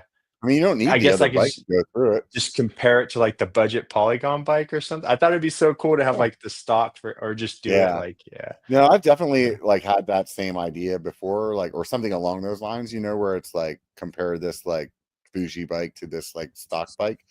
But I mean, Yeah. realistically, like, I mean, you could pick any low end bike. Go buy the freaking $500 Walmart bike that Fucking everybody's Walmart doing bike. video. Yeah, I mean, obviously, right now it's getting clicks. People are looking at it. You know what I mean? So you I could hate compare it to I that, or hate I was about to buy that Walmart bike, and I hate following those trends, yeah, like that. That's been the shitty thing about Ari. You're working with Ari, dude. I've rode Ari bikes. They're freaking good bikes, but I feel yeah, like they hit this hype. Like, well, really, they hit the hype because Ari's like they're smart and they love like they understand that creators bring value and they love mhm, like supporting creators. So really, there's just a bunch of awesome dudes, but I saw it kind of start to like, oh, everyone's doing RE bikes. Um, but then I went and rode one at the demo at Everstoke, and they're mhm, freaking amazing bikes. So like, dude, I'm stoked you're doing the RE bike stuff, but I feel like sometimes people think or they posted on some of the comments on my videos like, oh, you just another guy promoting RE bikes. I'm like, dude, I swear, if you went and rode them, like they're really good bikes, but yeah, I get it. They're getting a lot of hype, but it's for a good reason. But I think people, and I get it from like an average rider. It's like hard to tell. Like, all right, all the MTV creators have RE now. All the pro media outlets are promoting RE now, but it's for a good reason. But it's hard for you to tell as an average rider. Like, is this just all like marketing bullshit hype, or is it yeah, like actually a good bike? But with the Walmart bike, I think there's a lot there's a lot of marketing bullshit hype or people are just making videos because it's yeah, like a $500 full suspension. So I immediately I was like, I'm never doing a video on that, but like maybe I should. I don't yeah. know. Yeah, I mean, the Yeah, other end of it is like you could just buy all the cheap ass parts to put it back on that bike. I And know. I mean, how many Yeah. of those parts do you actually have in your garage? Like you could take the cheap bikes part like brakes that you have off the Polygon and put it on Off, there, yeah, off the you Polygon and just know? put them on here. Yeah. Like I Yeah. saw Evan's MTB saga pop up in the comments just a minute ago, and I'm Yeah. Oh, did Evan like, jump in? Oh yeah, yeah, dude. yeah. So Evan like, Evan is I mean, I I could mean, I'm 100% trying see to him doing something like that where it's like, hey, I'm gonna put these crap butt brakes on here, and then I'm gonna put these good brakes yeah. on here, and then you got the little montage of him building it, and then like, and then Evan he's is talking such a about how cool he feels dude. about it, right? Yeah. Evan So I Evan mean, like it's like similar to like you. Like when because I think when I reached out to you, like you didn't know I had a YouTube channel. I think I had a YouTube channel, but for any of you guys that haven't started one, when you first start your YouTube channel, you get like 6 views and it's your family. Those are the only people that watch your videos. So when I first met Robert, I probably had like 6 subscribers. It was like my brother, my sister, my mom, right? my dad, my wife. I mean, those are the only people. Um, but you meet these guys, and at the time, I don't know. I remember you already had like quite a few subscribers, and I wasn't hitting you up just for that, but I was like, man, I want to meet some of these guys, to get some advice and stuff. And I Hmm. hit up guys like you when I first started, and you hit me up, yeah, da da da. And I remember we chatted a little bit about like riding and stuff and your YouTube channel throughout then when we were first riding. And you're like super humble and approachable. And Evan's like another dude the same way. Like I hit him up like recently, it was just like a couple months back, like because like I was never imitating his stuff. I think just like that's what I love doing. I love buying bikes and I love upgrading them. And then Hmm. so I kept coming across Evan's videos because that's basically what he does. He gets bikes and he freaking upgrades them. And I was Yeah, like, man, my stuff is looking pretty similar to his, like, but I'm not like trying to copy him. But so like I hit him up like, hey Evan, man, like I'm just another dude like you. Like, you got any advice for me? And like, I'm never gonna hear back from this dude. And because he's got like, hundreds of thousands of subscribers. At that time, I think I had like 10,000, like maybe. Yeah. And he just hits me back, "What's up, Jared?" Da, da, da. And since then, he like Yeah. see my video and he texts me like, "Hey, bro, I think you could tweak this or this and that." And I'm kind of like, "Okay, I've been saying it, so I'll try it." And sure enough, it's like, Yeah. which not that I'm doing stuff just because I care about views, but when you get advice from Yeah. a guy like Evan, I'm like, okay, I'll try this real quick because those little tweaks that you do, like it makes the biggest difference on how people Yeah. like see your stuff and like perception is reality, man. So if you can't get Yeah. like the perception across and what the video is about and the title and the thumbnail, that's like the biggest thing. Like Evan helps me a lot with that stuff. So props to that dude. He's Love definitely that dude. good at title and thumbnail, man. I tell you what, Yeah. there's been a Yeah. handful of his videos that I've watched that I didn't want to, just Right. You're because, like, I you just know, have to click on this. the Yeah. stupid thumbnail Yep. keeps coming up, the algorithm's like, "Are you Yep. sure?" And then finally I'm like, "God damn it. I'm gonna have to see Yeah. what he's saying. I'm gonna have to see what he's saying." You know? Seth is the same way. Seth is the same way. I like for a little while, like so I got super into Seth when I was younger. And for a little while, I was like, I'm gonna do a test. I'm gonna purposely say, like, you can click like the not interested. I was like, I unsubscribed to his channel, I kept clicking not interested, and it would keep popping his shit back up to me. I was like, see, the algorithm's rigged. Da, da, da. It's like, no, he makes really good stuff. He makes Yeah, title, thumbnail, and then you click it, and it's like exactly what you thought you're gonna click for. And he's this super yeah, genuine dude, and he just talks like so real, and you're like, damn it, like, all right, I yeah. like that dude. Yeah, I've Yeah. always said that, I would watch Seth, like, put a toilet together. You know what I Yeah. mean? It's like, Well, I think it he's doesn't done matter some what that videos like that, right? it doesn't matter what video that guy he's just a really good storyteller. And Yeah, that's what, for what sure. I the reason I really like watching his videos, and he's a person that I watch like basically everything that he makes is like I I I otherwise it's like what was I trying to say? Like I'm watching a lot of his videos just to see like how he's doing it. Not Yeah, only there's some that yeah, most of them I'm watching just because I want to be entertained, but there's some of yeah, them where I'm like, I really don't give a shit about what you're talking about, like this cargo yeah, bike. Like, I really don't want to watch this cargo bike video, but I do want to see how you tell this story because for then sure. that really helps me out as like, oh, okay, like I like how he like is using the B-roll here or how he's like, Yeah, yeah, narrating this or that, and yeah, it's really interesting, and yeah, there's other parts of his stuff that, I really just like to watch just because he's really entertaining. yeah, He's a good guy too, definitely. like you said. I mean, most of the people that I've met through YouTube that are other creators are just Yeah. as like, genuine as they come off on online, or they're just as disingenuine as they come off online. So I haven't met any of those guys, but I know a couple. Yeah, yeah, there's a couple yeah, guys making videos right now that kind of rub me the wrong way. I try my hardest not to hate on them and just to leave them alone because everyone has, their own I think things. at the end of the day, everybody has their own likes and dislikes. So the For way that I sure. like quantify it in my head is that like I'm just not interested in what they're making as content. But Yeah, obviously there is an audience for them because for they're sure. being successful.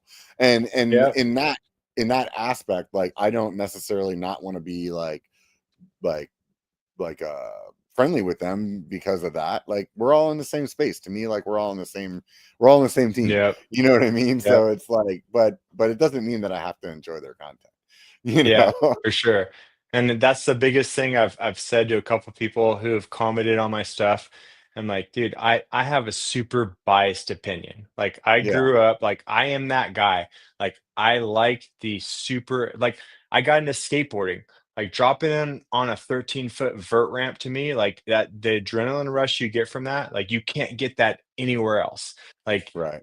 launching like 6 feet out of a bowl like over my friend's head, like it just there's certain bias I have. Like I grew up BMX dirt jumping. That's the only part I care about BMX is BMX dirt jumping. So when it comes to mountain biking, and I'm telling you, like it's all about full suspension bikes. You need at least 140, 150 mils of travel. That's because I have a super biased opinion. Like when I go to ride, like just like you know, I'm like, oh, we're gonna go ride Auburn. You're like, yeah, it's like some gnarly black diamond trails. I'm like, I'm freaking in, bro. Like, but it doesn't mean you're wrong for wanting to ride like nothing but gravel and XC. Just I wasn't raised that way. Like that's Yeah, not what yeah. I like and need. And like part of me, like riding, like when it comes to riding for me, like it really like it's such like a like that's like my therapy, you know? Mhm. And Yeah. I do have a lot of demons and I have seen some crazy stuff during deployments and I do have like a little bit of PTSD that I struggle with sometimes. Like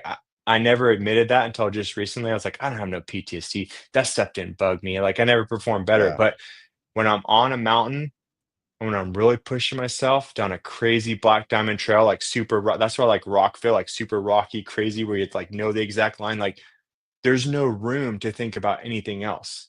You Yeah, you that's why I can't. enjoy it too. You can't stress out.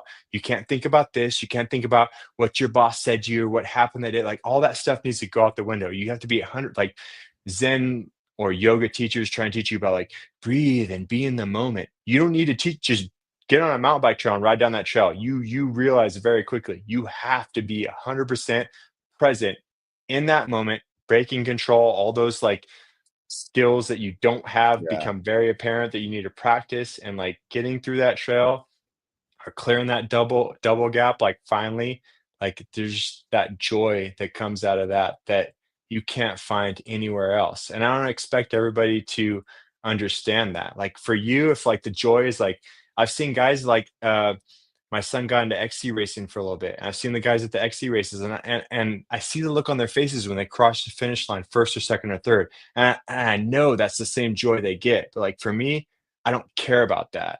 But when I Yeah. finally clear that double gap, or when I'm on that Black Diamond Trail and like I finally make it down, or like in Rockville when I finally don't crash your bike and I finally make it through that trail like clean, like I get that same feeling. Like, and if you don't Yeah. understand that, like I get it, man. And but Yeah. like that's or maybe I don't get it. Like that's what I feel. Like Yeah. that's my moment. That's my zen moment. That's what I get out of mountain biking. So Yeah, I get a yeah, lot of things out of it. It's for just like, sure. there's like the obvious ones, like fitness or whatever. And I Yeah. really like the camaraderie of the community. It reminds me a lot of being in the military. I like that part of like doing things that suck together, Yeah. like and then fun things together as well. But Yeah. I feel like anybody in your life that you do something shitty with, like it's more character defining, Yep. it's definitely Well, you're in the infantry, so you know all yeah. about that stuff. Yeah, but I mean, but even anything, you know what I mean? Like even if you're Yeah. like go on a hike with your wife and it's like, man, we ran out of water and we were way out in the middle of Yeah. nowhere and like and Yep. we both had new shoes on and we started getting blisters and God it then it started raining and I thought it was going to be lightning and you know what I mean? It's Right. like but you get through it all and it's like, together you get back and you're like, man, we had each other's back and you really feel good about that and you look back at those memories together and so um like I said, so like anytime you do something shitty, like it with somebody else, like it helps you like have a good bond, or whatever. Heck So yeah. yeah. Yeah. But Like it's other me. parts too where it's like you were talking about, not being able to think about your boss or whatever that's like Yeah. telling you whatever when you're going down the single track. And for me, it's that I like that where it's like you can get away from all your problems. Or on the other hand, like I'm ADD and my brain is like constantly going all over the place. And sometimes it's like really frustrating. Like it feels like you're like in a toilet that's flushing because your brain's just trying to go all over the place. And when I'm writing, like I'm only thinking about one thing, and it's Yeah. like the same way that I feel when I'm skiing. It's like this is the only thing that's happening in my life right now is me putting my foot here, me putting my pole here, me looking at Yeah. where I'm going. And that is like so calming. It's like so For nice to sure. just have one thing to think about and that's For it, sure. you know? So Yeah. Heck yeah, yeah. Yeah. Yeah, like it's very, I think I'm like the opposite of ADD. I get hyper focused. I'm really good at being hyper focused. Um, Yeah. that's like one of the things, one of the reasons why I almost felt guilty. That's like some of the PTSD I have is not the I was so scared, it was so crazy, I can't deal with this Hmm. PTSD. I have, man, maybe this is too much to share. Um, I'm so hyper focused. I'm so good at doing exactly now what I need to do in the moment that I actually do better the crazier things get.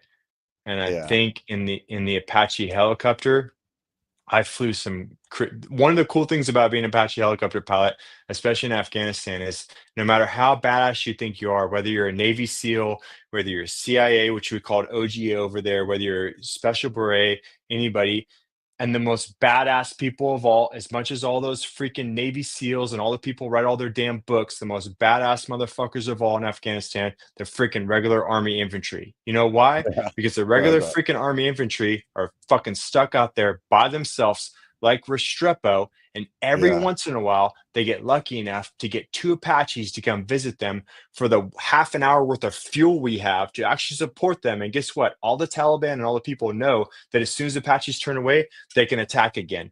And we're not like, you guys don't get like an entire Raws stood up with the AC 130 gunship and five Apaches all on standby doing fart turns like freaking, you know what I mean? So that's the Yeah. thing people don't see. Like in the, like, but the one cool thing about being an Apache pilot is that all those guys, their missions are not going to prove by that general without Apache support. So I've been Yeah. in like all like the top level missions from the guys like Bin Laden. I was there when Bin Laden came back, but obviously didn't get to go and support him because it's in Pakistan. But like the Bin Laden type like guys at the very, very top who are really trying to harm all Americans and they hate all you guys out there. Been at those top level missions and I just never the craziest thing is the crazier it got because as an Apache pilot, I always felt like I never had the right to be scared because the guys on the ground, like we're watching like night vision, like I'm watching on the Yeah. ground. Yeah. By the time I show up, it's probably already too late. You guys are Yeah. surrounded Yeah. and you guys don't even know because I can see with night vision. I can see you guys completely engulfed. I can see enemy coming from every direction. I'm calling in for danger close initials, trying to get Hellfire missiles Yeah. in as close as I can. But I'm watching you guys down there on the ground with weapons out, and I don't feel the right to be scared. But I was always at the end of the mission when we get back to the fob and we land and I see the other Apache pilots and they're all shook and I can see they're like visibly shooken and some of them are like maybe you need to not fly the next mission and I never once I was like this no nerves Yeah. like I never perform better like there's some I think I have like the opposite of ADD where I can like hyper focus on things and I can almost Yeah. zone I don't know. everything out, Hyper focus is ADD as well too, but right? yeah, who knows? I mean, some of it's just personality set though too. I would say that like in high stress situations that I'm really put together and Okay. I don't really stress out.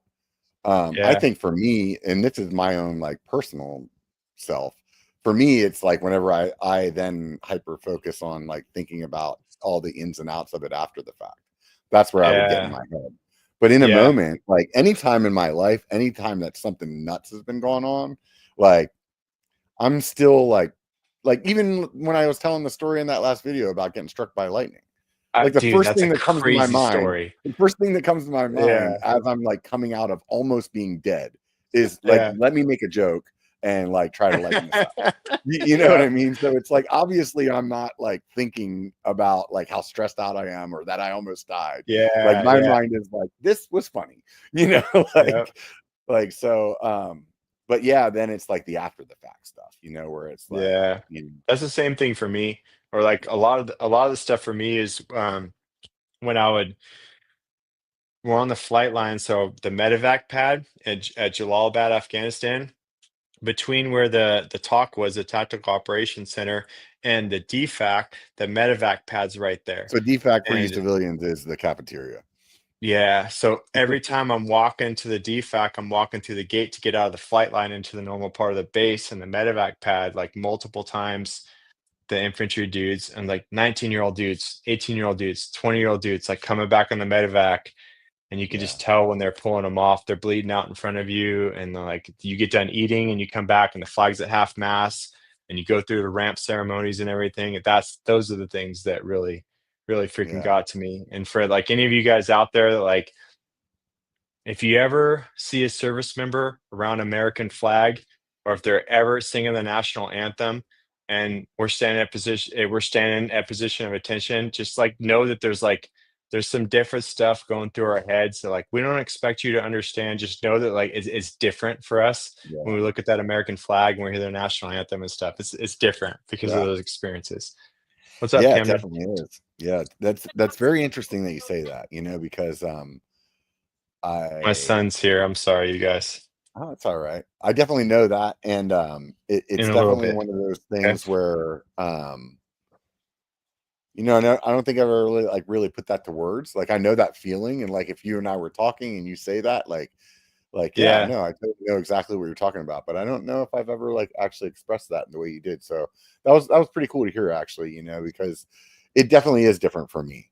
Like Yeah. like there's times where I could listen to the national anthem and it make me want to cry, you know? Yeah. And it's like, My what the fuck is my that? Like, I'm not a bitch, I'm not a little pussy, but it's like, man, it yeah, just starts stirring up some shit. And you start thinking about the people that you were with or the times that you had, or even yeah, times that you didn't have, but you're thinking about the times that you could have had. You know what I yep, mean? And it's yep. like, I mean, I was in a situation where our Black Hawk crashed in the middle of a landmine field. And it's like, the Black Hawk hit the ground. We all pop out the way we're supposed Ah, to. We're all, shoot, man. in our spots, and we're Yeah, laying there on the ground, drawing our range cards, waiting for the next dudes to show up so we can go back and eat. Because fuck this, man, we're gonna be cold out here yeah, tonight or whatever.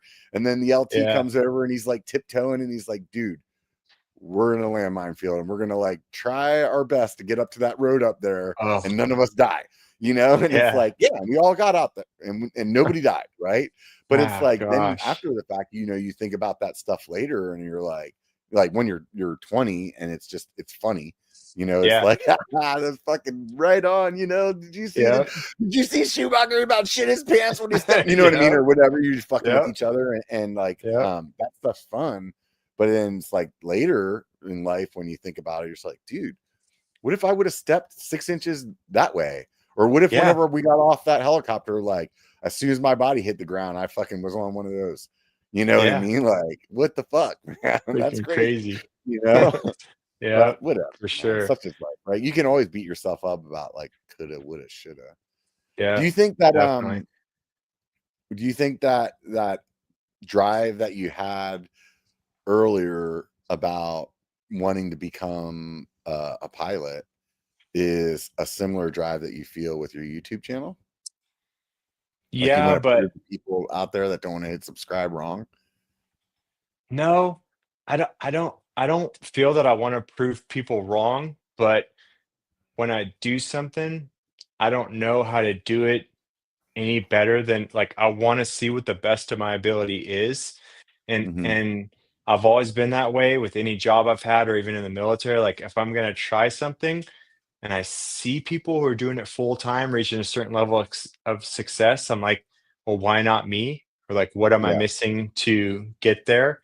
How am I not telling the story right? Like, how am I not doing the titles and thumbnails right to be able to let people know that they should click on this, that's worth their time? Or maybe I yeah. need to, yeah, yeah. So I'm always just trying to see like how good I'm a perfectionist that way. Like I want to do it to the best You of know my what? ability. It's really hard for me to see those changes in my own like progression. But Yeah. one thing I can tell you for sure is go to a video that you made a year ago and watch it, and Right. Oh you'll see how gosh. much you've changed and how much you've learned. You For know what I mean? sure. Because like Yeah. instantly you can see it like, oh my God, like so many, Yeah. you're like, what was I like? There's some of my videos that were my favorite. Like I was like, this is the best content that I'll ever make. Those are And I never can the go ones that back and get the watch best those videos views. right now and be like, dude, I don't even want this on the internet anymore. You Right. know? Hey, real quick, I'm gonna take a bathroom break. I'll be right Yeah, back. go All for right. it. All right. Sweet. So I'm gonna go ahead and use this moment since we were talking about all the military stuff to mention the Disconnect to Reconnect mountain bike fundraiser again. Honestly, it's I got hooked up with this guy that's running this nonprofit, and we went out and we did this camping event last summer with a bunch of vets, and we had some demo bikes by a company called a bike company, a local bike company called Mike's Bikes. And the e-bikes were really game changers for us being able to help people like not have to worry. Like people, there were some people that were amputees, there were some people that had never ridden before, there were some people that were in great shape, some people that maybe weren't in great shape. But the e-bikes really made it so that it was like a good experience for them all to go out and try mountain biking. And when I saw that, it was like, man, we really like me. When I'm saying we, like, I'm like trying my best to help out with everything with that fundraiser or with that nonprofit. And in order to really make an impact on other veterans, I think that, you know, raising the money for those bikes is going to make a huge difference. So if you've been listening to the stories that we were telling, you know, and like some of that stuff's a little personal, it's a little like, it may sound like it's real easy to get out, but sometimes it takes some time to get to that place. And you know, fortunately, you know, somebody like Jared or myself that is a little bit better at expressing that. There's a lot of people that aren't good at expressing that and really maybe struggle with the demons in their heads. And something like this nonprofit that I'm working with is really it's really beneficial. I can't tell you how many people that sat around that campfire last summer that there's a handful of them that were like, man, this is the best time I've had since I got out of the military. And it was like, we didn't do anything special. Like we rode bikes and we sat around, drank beer, and like a bunch of time we were just like capping on each other like we used to. Like we were, it felt like we were all in the military together, even though none of us were in the same unit together. Most of us weren't even in the same branch, you know? So anyways, that's my rant while Jared went to the bathroom. So I'm sure you've seen what like what I'm talking about, Jared. For sure. And can you hear me okay?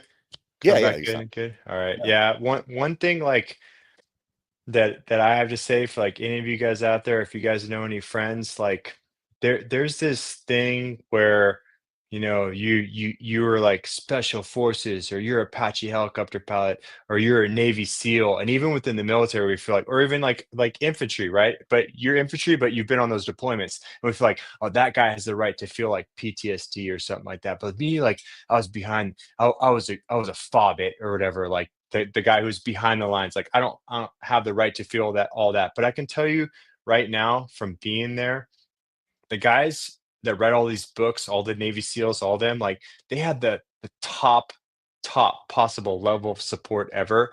And sometimes the guys who are just there back on the base when it's getting attacked, when you get these incoming rounds, and like I've been there before, like you weren't trained for that. You like me as Apache pilot, they spent like I think it was like $1.5 million like training me just to get a normal Apache pilot for being an average everyday dude to being able to put warheads on foreheads and like completely like trained up. Same thing with the special forces guys. Like Navy SEALs, I don't even want to know how much training they go through. Like they go through like Yeah, they build like mock compounds for them to yeah, practice. yeah, Like yeah, then you got totally. the normal guy who's just been on the base. He was just like told he's gonna have an office job. Next thing you know, alarms are going off and he's running to a freaking bunker and there's rounds, I- incoming. Like, I'll tell and those you. guys, like the stuff Yeah, they no, deal with that. yeah, and I think, you know, there's a couple of things that I wanted to say that was like, um when I was in the infantry, like we called anybody that wasn't in the infantry pokes. So that's like, Yep, you know, pogues, people other than basic. grunts. Yeah, and it's basically like it's a derogatory term that basically means you ain't shit if you're in the infantry. Yep. And realistically, like when I first got out, like I still felt that way. And it's like, you know, I'd meet somebody and be like, whatever, fucking toad. Like I don't give a shit. Yeah. Yeah. Like, yo, you were cashing checks. Oh, good job, you know. And then as I got like a little older and a little wiser, you know, I actually got to a part where it's like, you know what, it doesn't even matter if somebody's been in combat or not in combat. Like I think Yeah. what it really comes down to at the end of the day is here's a group of people that sign their name on a dotted line that said, I will die for my job and for my country. And Yep. and that's something special. And it doesn't matter if you saw combat or not, you Yep. know. And I think that that's the one thing that's the place I'm at now, you know. And it's like Yep. easy to like give guys that have been through a bunch of shit like you and other people that like, dude, yeah, I mean, you definitely earned the right to brag or whatever, you know what I Right. mean? And those guys are Yeah. humble. Yeah. That's not the case, but it's like, Yeah. but on the other hand, it's like realistically though,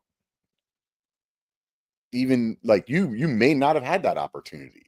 Does that No. change the fact that you signed that piece of paper and Yep. said that you would do it? You're Like, no, it doesn't. 1%, right? Yeah, you know? Like that, like all So the crazy badass Harley dudes, they put the one percenters.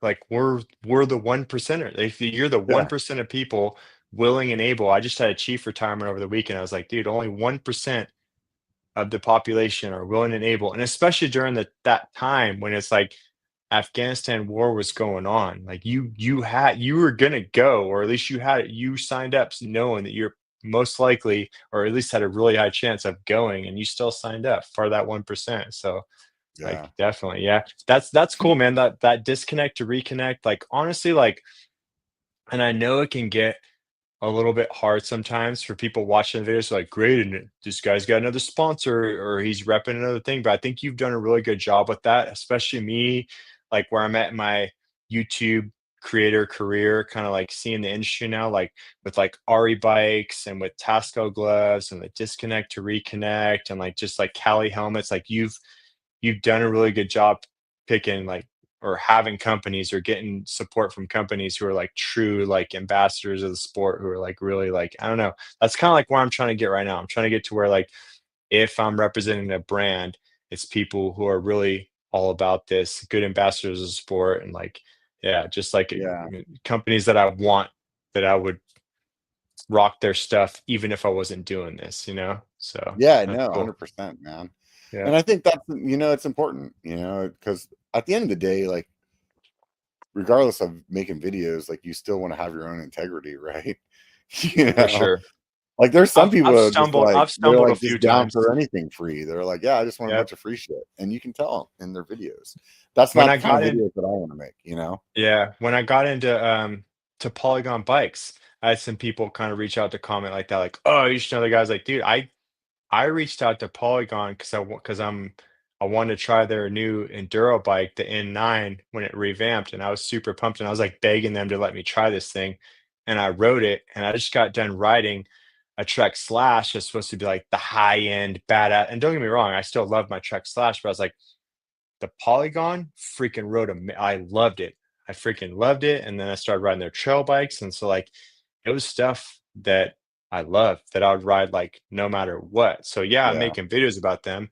Yeah, I do affiliate sales from them, and I get free bikes sent to me from them, but, like, don't get me wrong, like, I'm still real and true, like, if I thought their bike yeah, sucked, like, I would tell you guys, you know? So, yeah. I mean, yeah. like some people would think, you know, a lot of the stuff that I ride is like super high end, you know, and it's like, oh well, that's all this dude is, just like bougie or something like that.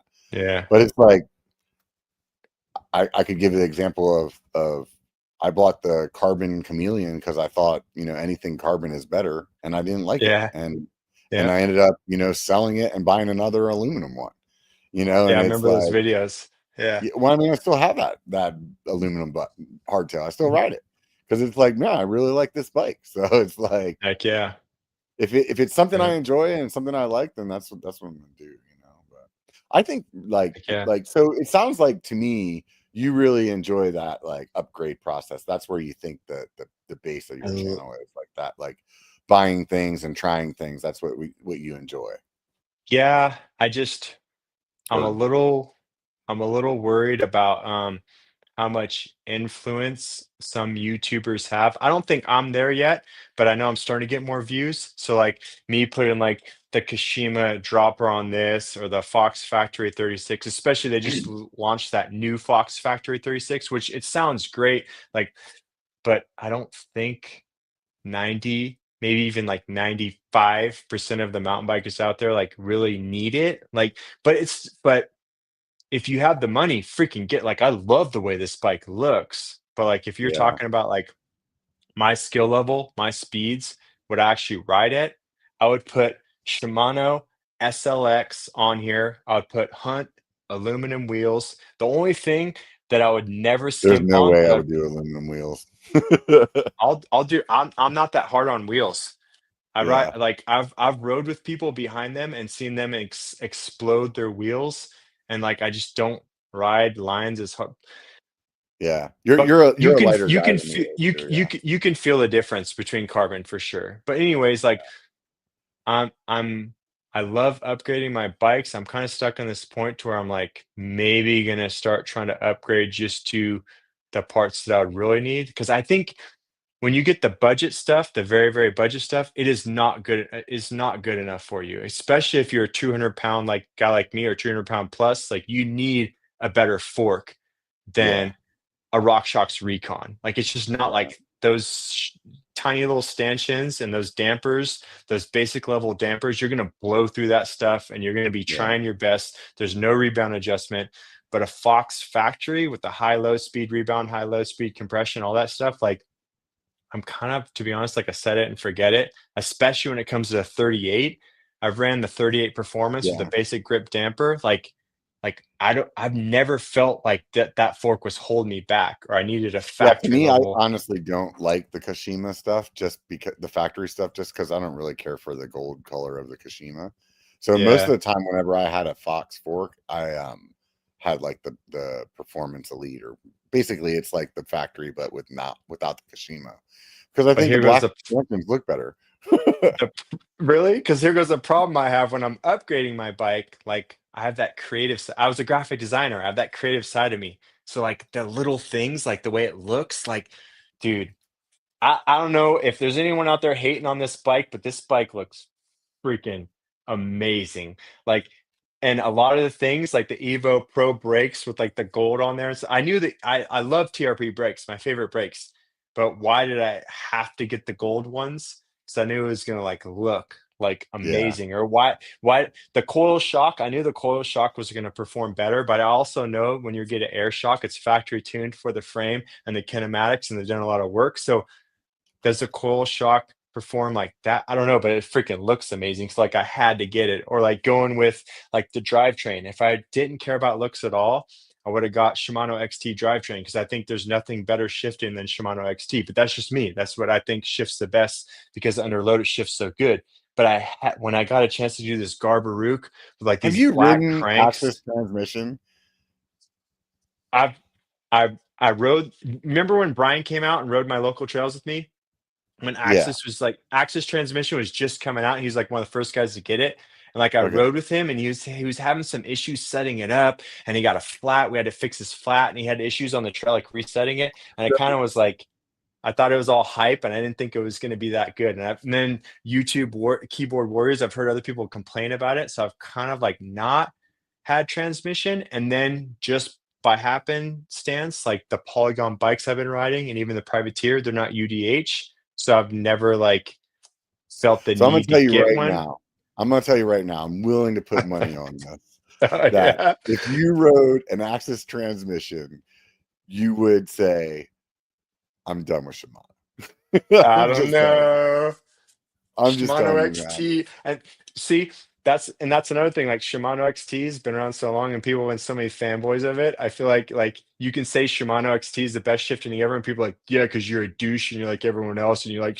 But Yeah, that's the best shifting I've ever felt. Like I remember Shimano XT, and I could just I could put pressure on it intentionally as I'm shifting to crank through it, and it just yeah, shifts right up. yeah. I've been a Shimano. I was a Shimano guy for a long time, and Okay. and it was like whenever I got probably that Bronson that you wrecked. That was like the first time I ever had to switch out. Bronson not wrecked. Yeah. Yeah, so like, and I was like, oh man, these guys are pretty good too, because I'm a brand loyal guy, like Yeah. once I'm in bed with the company, I just don't like change, and so I'm like, yeah, That's no, how I'm I'm gonna with keep buying their Fox. shit, right? I But like the high-end suspension, and it's too hard to figure out how to set it up. But Fox, I've learned what I like. So people are right, like, I love Rock Shocks, but I don't want to learn a new suspension. right. So But I'm telling you, with that SRAM, the and the Axis is one thing. I transmission. feel like the Axis was good, but it was kind of like Yeah, when we were talking about Hover Air earlier, where it's like it's not quite yeah. there yet.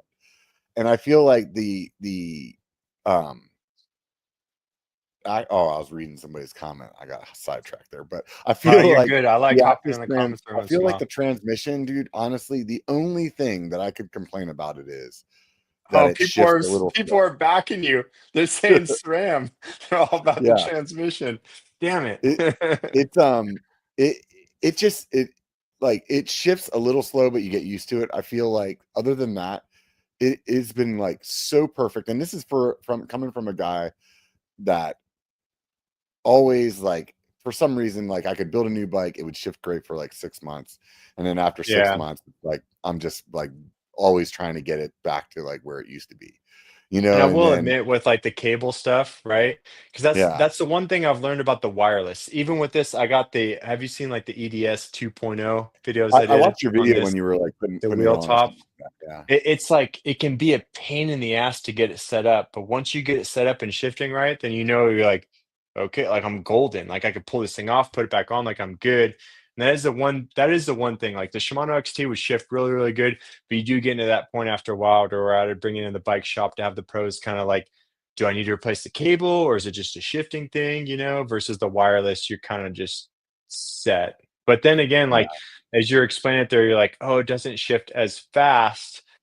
Okay, but you're spending that much more money. Why can't Shimano or why can't they make something that's wireless that shifts as fast or as good? Like, I just don't get it. I can say you can pedal under load like a like it's gone out of style, and I will say that every drivetrain that I've ever had, I've always pedaled Yeah. under load. So when people are like, "You can't do that, you're gonna screw up your drivetrain," I'm like, "I Yeah, don't give a yeah. shit." I'd always shift whenever I wanted to shift, right? So, and I still shift whenever I want to shift, except for now when I shift, it's like engaged. And there's every once in a blue Nice. moon where it's like, oh, it'll slip a little bit before it goes into the next one, but not Yeah. like not like anything I've ever had before. And it's just been so set and forget. And for me, like I do a lot of my own maintenance, but I don't want to do any of my maintenance. So like Yeah. anything that makes it that I gotta do less, I'm stoked about. Yeah, You know what I for mean? sure. Yeah, maintenance is another thing, like maintenance or working on my bike while trying to make a YouTube video, like man, I try to get better at those, like, guys like Evan or people who just, like, they make nothing but working on their bike videos, like, props to them, like, it's hard for me to, like when I'm working on my bike, I can do it just fine.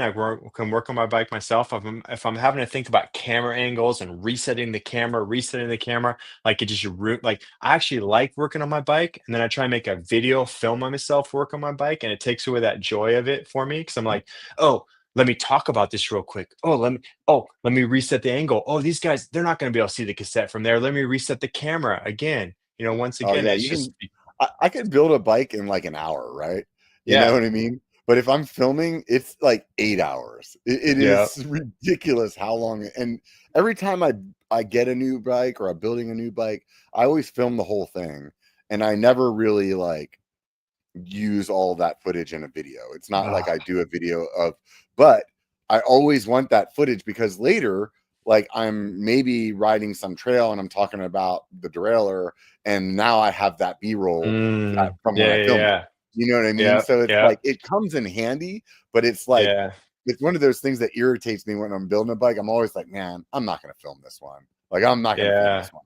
And then I'll walk out through the garage. I'll be like, well, I'll just take the camera. I'll just sit it in one spot, and it'll just be like Evan's time lapse. You know what I mean? It'll be mhm. like, that's it. That's all I'm doing. And then then the little demon will be like, well, if you're gonna do one camera, you might as well just do two. I mean, you have two Exactly, cameras, yeah. so you can have two angles at Oh least. And then next thing gosh. you know, I'm out there freaking talking to the camera and switching shit around and Yep, working on lighting. And guess what? It is what it yep, is.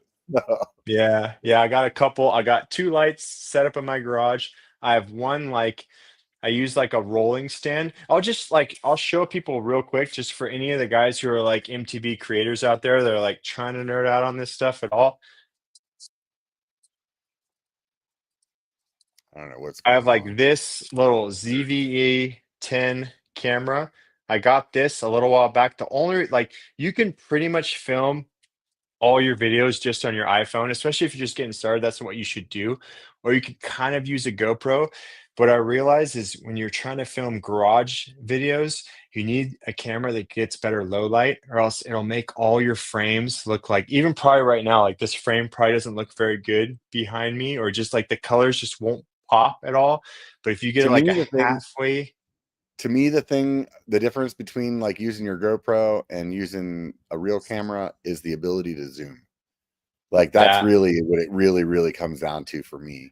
Like, and for you have sure. that at least a little bit now on the iPhone where And it's not just a the visual different zoom. lenses too, Yeah. right? You can swap out the lenses, take them off this, put on a But different lens. realistically, I use the one lens. I use the kit lens that comes with my camera more than any other lens that I've bought.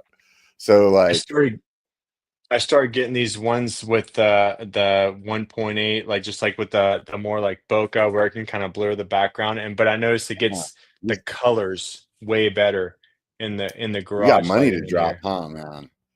No, I 1.8. Listen to you, dude. this this whole kit that I have, I was gonna try and roll around, but it won't really work well. Um, I nerded out quite a bit, and I think I ended up spending like $1,100 on this whole thing. And when I Oh, finally right got on. monetized on YouTube, like I had all the things, the stuff picked out. When I finally got monetized on YouTube by the end of the year, after all the money I spent, it was basically just a tax write-off on my normal pay. And that's how it's been every year. Like I don't make enough money to actually make money. I make enough, Yeah, spend more money than I make to where it's like a tax write-off on my normal income. So that's what I yeah, did. I just expensed it all and then yeah. That's freaking kind did of how it that. works out for Yeah. me too. Evan makes Yeah. a good point. Is it a prime lens that you're talking about? Your 1.8? Yeah, it is. Okay, so Yep. those aren't as expensive. I was thinking of Yeah, 1.8 it's that could, no, it's 11 yeah, 1.8 by 11, the Sony one. Yep. nice. That's a good one. Yeah, I like that. That's a wide angle lens that I have. I have another lens that I used to use. I used to switch between the lenses and then yeah, simplicity. It takes too long. So yeah, I've realized this one lens I can move it around. I have this whole like rolling one setup. I'll have to show it to you sometime. It has like a light, there's a pole, it's got the little camera quick mount yeah, on there. It's got whatever this one quick mount is. I can yeah, put it yeah, on there. I have the same quick mount on my tripod. I'll throw it outside right there in the backyard on the side of my house is where I film some of my clips because the side of my house is just all green, so it makes it easy for the yeah, background, a little bit cleaner than all this freaking yeah, messy yeah. I hear you. madness behind me. So Yeah, it's yeah, fun, dude. you gotta keep it simple though, you know? You got to Yeah. like I do a lot of that where I'm trying like for instance, I have two tripods that I use, but they're the same tripod. And if something goes wrong and I want to change, like I'm buying two new ones. Or like the lights Yep. that I have that I'm using right now, they're kind of like my key lights. Like they're the Yeah. same thing. And I could have used some other stuff that I had and kind of hodgepodge some shit together, but it's like no, just like try to keep it as simple as I can, and that way it's like the same. So I know if I turn this dial to this and this dial to that, it's gonna look the same, or Yeah. whatever it is that I'm going for. So, but I think that's like one thing that like I've sometimes I get a little jealous or I kind of get like I'll like because I'll watch videos on like how to be a better creator, how to make better YouTube videos and stuff. Not because I only care about the views, because if I'm going to make a video, I want to make sure it's the best for you guys. But there's no real videos on like from the MTB creators perspective, and it's so much different. Like these guys that make videos that they're just like the entire time they're just sitting behind a table or they're talking about a camera. I'm like that's yeah, it. Like we have to deal with like I have to like be able to go from this every once in a while. I get lucky, I can get this in the garage setting, but I have to be able to go out on the trail, film the bike ride, like spend all the time driving in the trail, film the bike ride, film the build up process, find a spot on the side of my house with good enough lighting to be able to film that, yeah, talking about it, because the bike colors never look as good inside the garage. You always have to get them outside, or maybe yeah. find a field somewhere if I'm lucky and be able to film all the stuff out there. Like just the amount of time and effort that goes into that is just like it's you would never know until you really start doing it. And yeah, you could That's just the be whole like reason super. that I started that Slack group with another Yeah. guy back in the day, was Yeah. because you can watch a lot of videos online of people that are creators in different niches, and their advice really doesn't carry over to like mountain bike stuff. And Definitely. it's very different. It's a very different like thing. So it's Yeah, nice to have that group of creators to be able to bounce questions off of, and like have people that have very similar experiences, you know. And there's for some sure. stuff, you know, I could talk to somebody else that does something completely different, and we're gonna like, yeah, we both know lighting. We both are going to know like what frame rates we like to shoot in, or blah blah blah, like Yeah. stupid shit like that. Yep.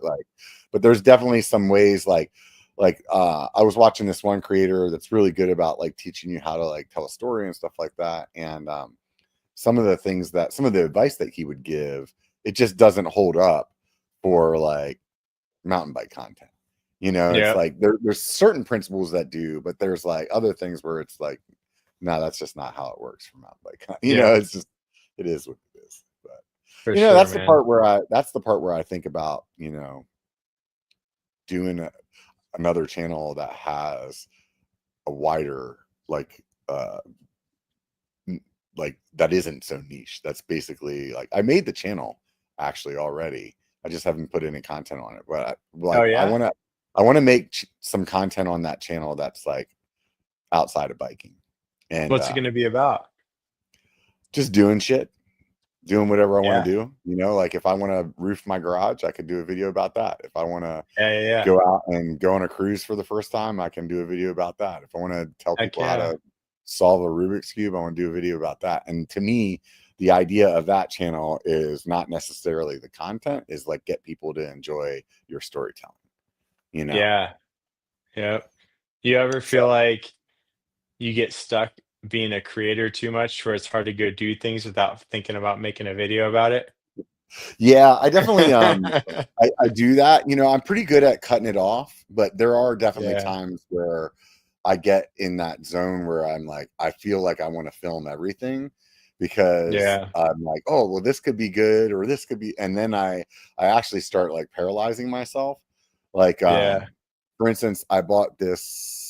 You can't see it because I zoomed the camera in more, but I bought this new 3D printer, and at the same time, I had also bought this other like cutter. It's like a hobby cutter kind of thing, like Yeah, yeah, cuts yeah. like vinyl and stuff like that.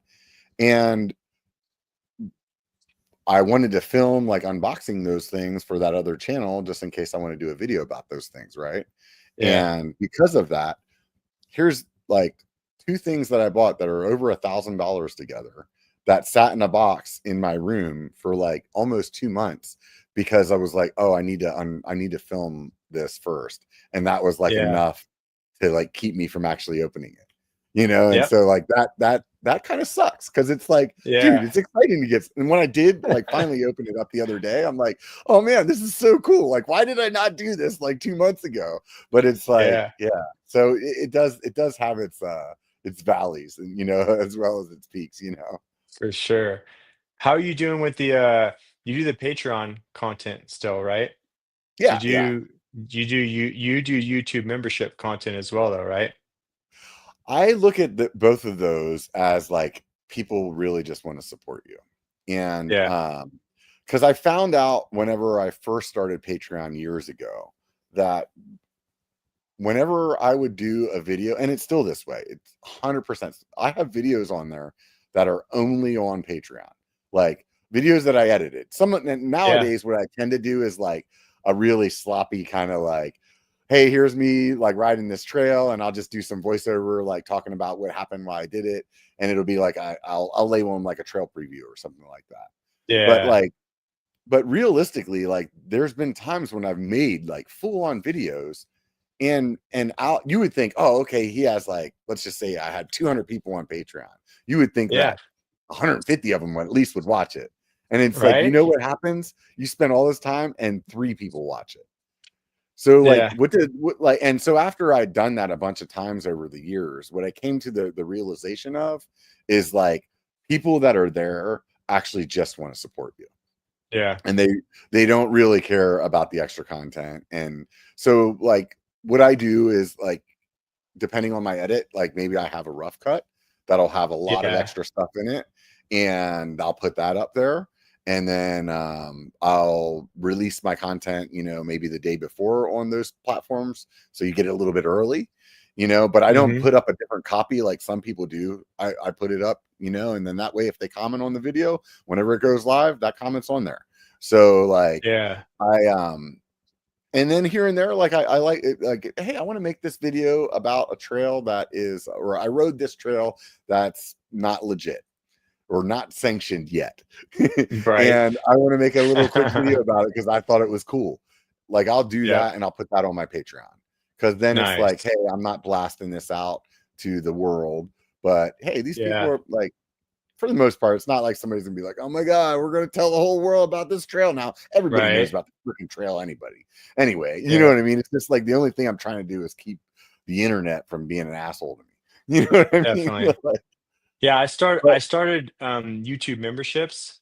I mhm, haven't really started doing I thought about starting a Patreon before, but I thought it'd be easier for my subscribers. And I know it's not the best financial decision for me, but I thought about just going full in on memberships because I want people to be able to, if they come to, because I know for me, like I would subscribe to you or Brian on Patreon, but I'm never going to go there to watch your content. I'm just doing it because you guys are awesome dudes. I'm just going to support you.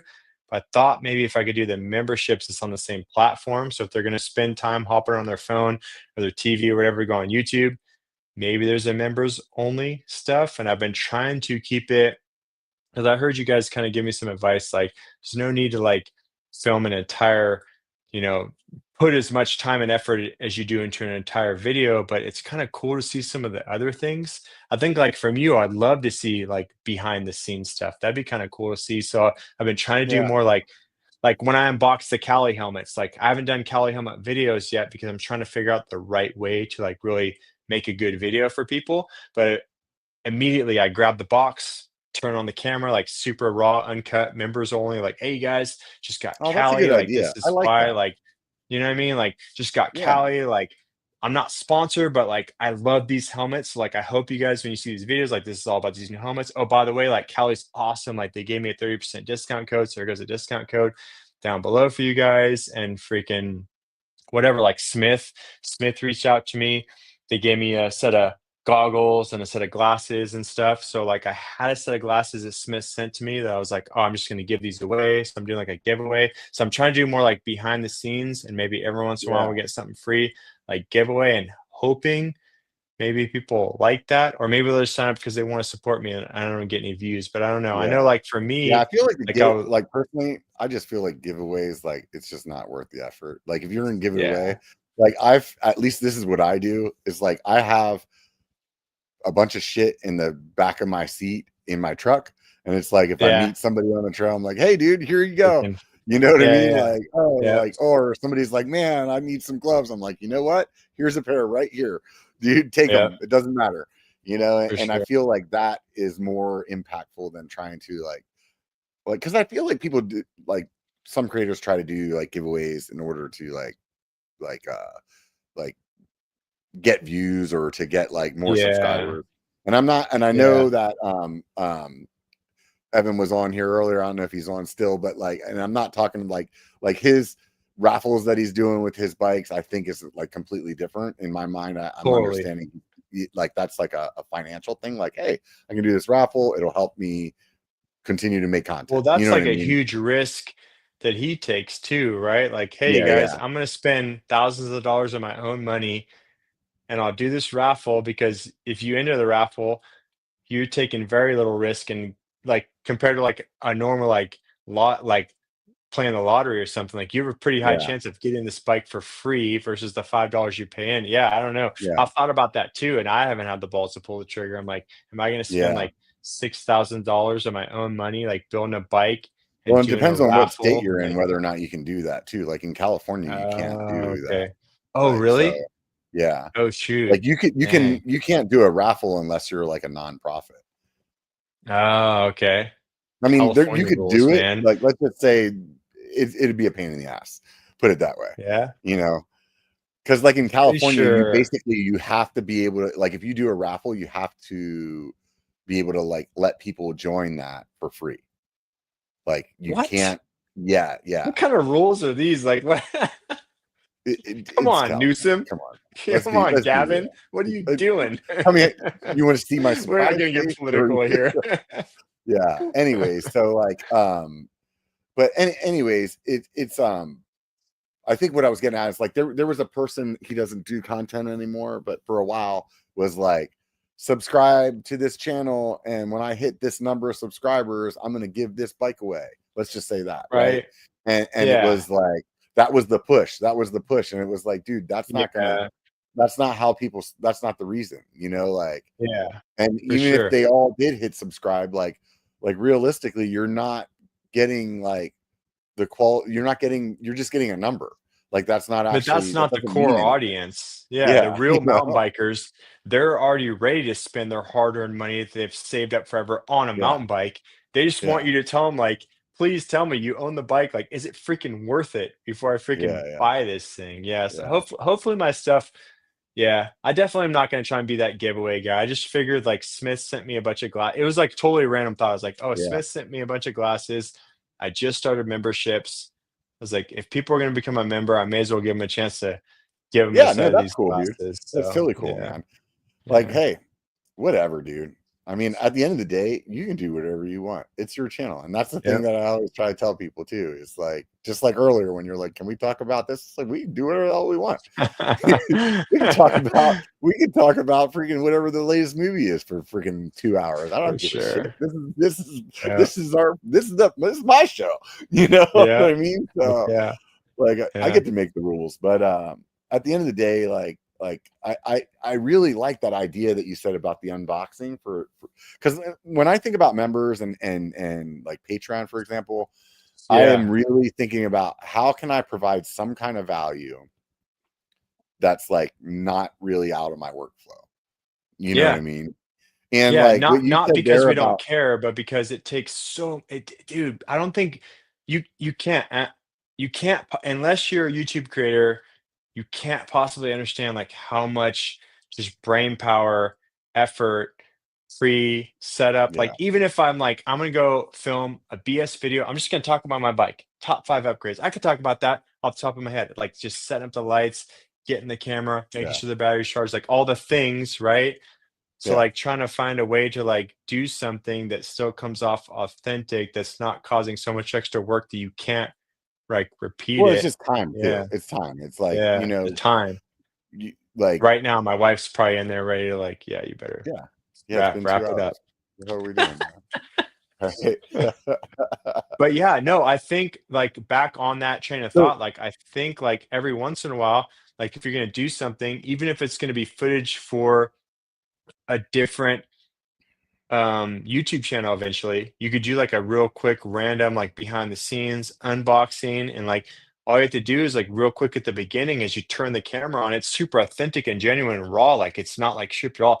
What's up, guys? Like members only. Like I'm just, hey, I'm yeah, unboxing this thing. This I'm probably gonna even if you're just real with them, like, hey, I'm probably gonna use this footage for my other channel. I'm starting, if you guys don't know, I'm kind of starting like a general channel. So like I'll probably shut up here a little bit and just unbox this, but then just like freaking unbox it. And like people will yeah, like, even if they only watch like 30 seconds of it, they're like, oh, that's cool. I got to see like Robert like behind the scenes, just like, oh, that's cool. Like I've thought it's cool before. I'm like, oh yeah, that's right. Robert's into the 3D printing. And I've heard you talk to some of the other YouTube creators that are like really into 3D printing and like that's your thing, you're into it. It'd yeah, be cool. Like every once in a while, just click on there, like, oh, cool, you got a new 3D printer. That's cool. I may not watch the whole thing, but I'll still yeah, click on it. And as a member, it's kind of like, oh, cool. I got to see like behind the scenes. This isn't going to get released at yeah. all in his YouTube channel, Yeah, for me, it was you just know? even just with the mountain bike stuff because there's stuff like for instance, I have these two Garmin's that I want to do a video on.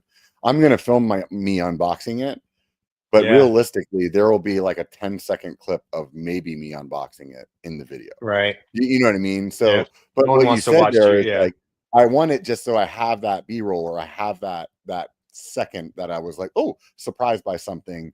And Yeah. to make that into a members only video is actually really, excuse me, Yeah. really easy. So like It's the that'd be same like, oh, setup. that's a good idea. I like that. I really like that. So Yeah. I appreciate that. You're gonna see me doing that. Heck yeah. For sure, Anyways, man. 2 hours, dude. We've been 2 hours. I want to ask you real 2 quick. hours. I don't know if anyone, how many people actually even logged in or who's actually It staying doesn't around. matter. Thank you, Ride for Life, Fit for Life, Evans, MTB Saga, the Middle Aged Masher, All right. Ian, Hey, stop it. Fork, I messed up. All those guys. Thanks, you guys, so much. Appreciate you guys. One Listen, I like MTV to ask fam. people before they get off the show what YouTube channels they like to watch, whether it has anything to do with mountain biking or not. What do you like to watch?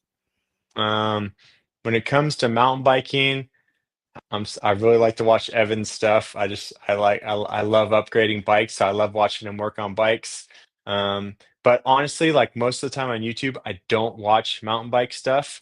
I'm like I said, I'm 15 years into my military career. I'm trying to figure out what's next. So a lot of times I'll watch YouTube channels from guys who are successful entrepreneurs talking about like how they like at 40 years old became a millionaire. So like I have this like there's a sliver of a hope. There's something bigger for Yeah, me. Like I'm the guy. You laughed at me. I became an Apache pilot. I came back and made you fucking salute me. Like, where is my yeah, next big moment? Where's that next? I yeah, have that drive. Like I have yeah. a moment in me. Like, tell So me what's right the now, channel? Rob, like, You're not you're answering the never gonna be question. a millionaire, Jared. Like, start laughing at me so maybe I can get that drive and I can make it happen. I don't know. So I Yeah. watch a lot of those guys. Yeah. So is there a Yeah. particular creator that you like to listen to? Oh gosh, hold on. Let me go into my because you could just go into your history, right? The guy that I watch, it's called Dan Martell. All right, I'll have to check them out. I Yeah, like those Dan guys. Martell. He's a guy. He talks about like I probably have no business watching his stuff. He talks about like how to be a millionaire and some of his stuff. Even like I almost kind of like stole one of it. He did like 40. This isn't him. That's freaking yeah. Yeah. Yeah, that's not Anyways, him. But yeah, right on, yeah, dude. dude. He did like Sweet. 40 brutal truths about like being a millionaire. And that kind of inspired me. I was like, dude, I got brutal truths all day about being a mountain biker. And that kind of Right inspired on. me getting that video. So I like to go outside the niche to get Yeah, the inspiration for some of the stuff you guys see. So that's good, dude. yeah. Hey, man, I really appreciate you sitting down and talking to me, and I really appreciate your service to our country. I know Thanks, Robert. not everybody feels that way, but I do for sure. And I know as a person that hears somebody say that to me on the regular, I also know that you're like, dude, I don't really deserve you to tell me that, but I'm going to say it anyway. So Oh yeah. thank you. I appreciate that. Really do. And those of you guys that listen to the show, if you haven't checked out Jared's content, definitely go check it out, man. He's on YouTube. He's on Instagram. You can find him on all the places. But the link to his YouTube channel is in the show notes for the podcast or this video here on YouTube. And there's one last thing I want to say to all of you: is it only takes a bike to be a biker. Get out and be one. Oh yeah. Thanks, guys. Take it easy, man.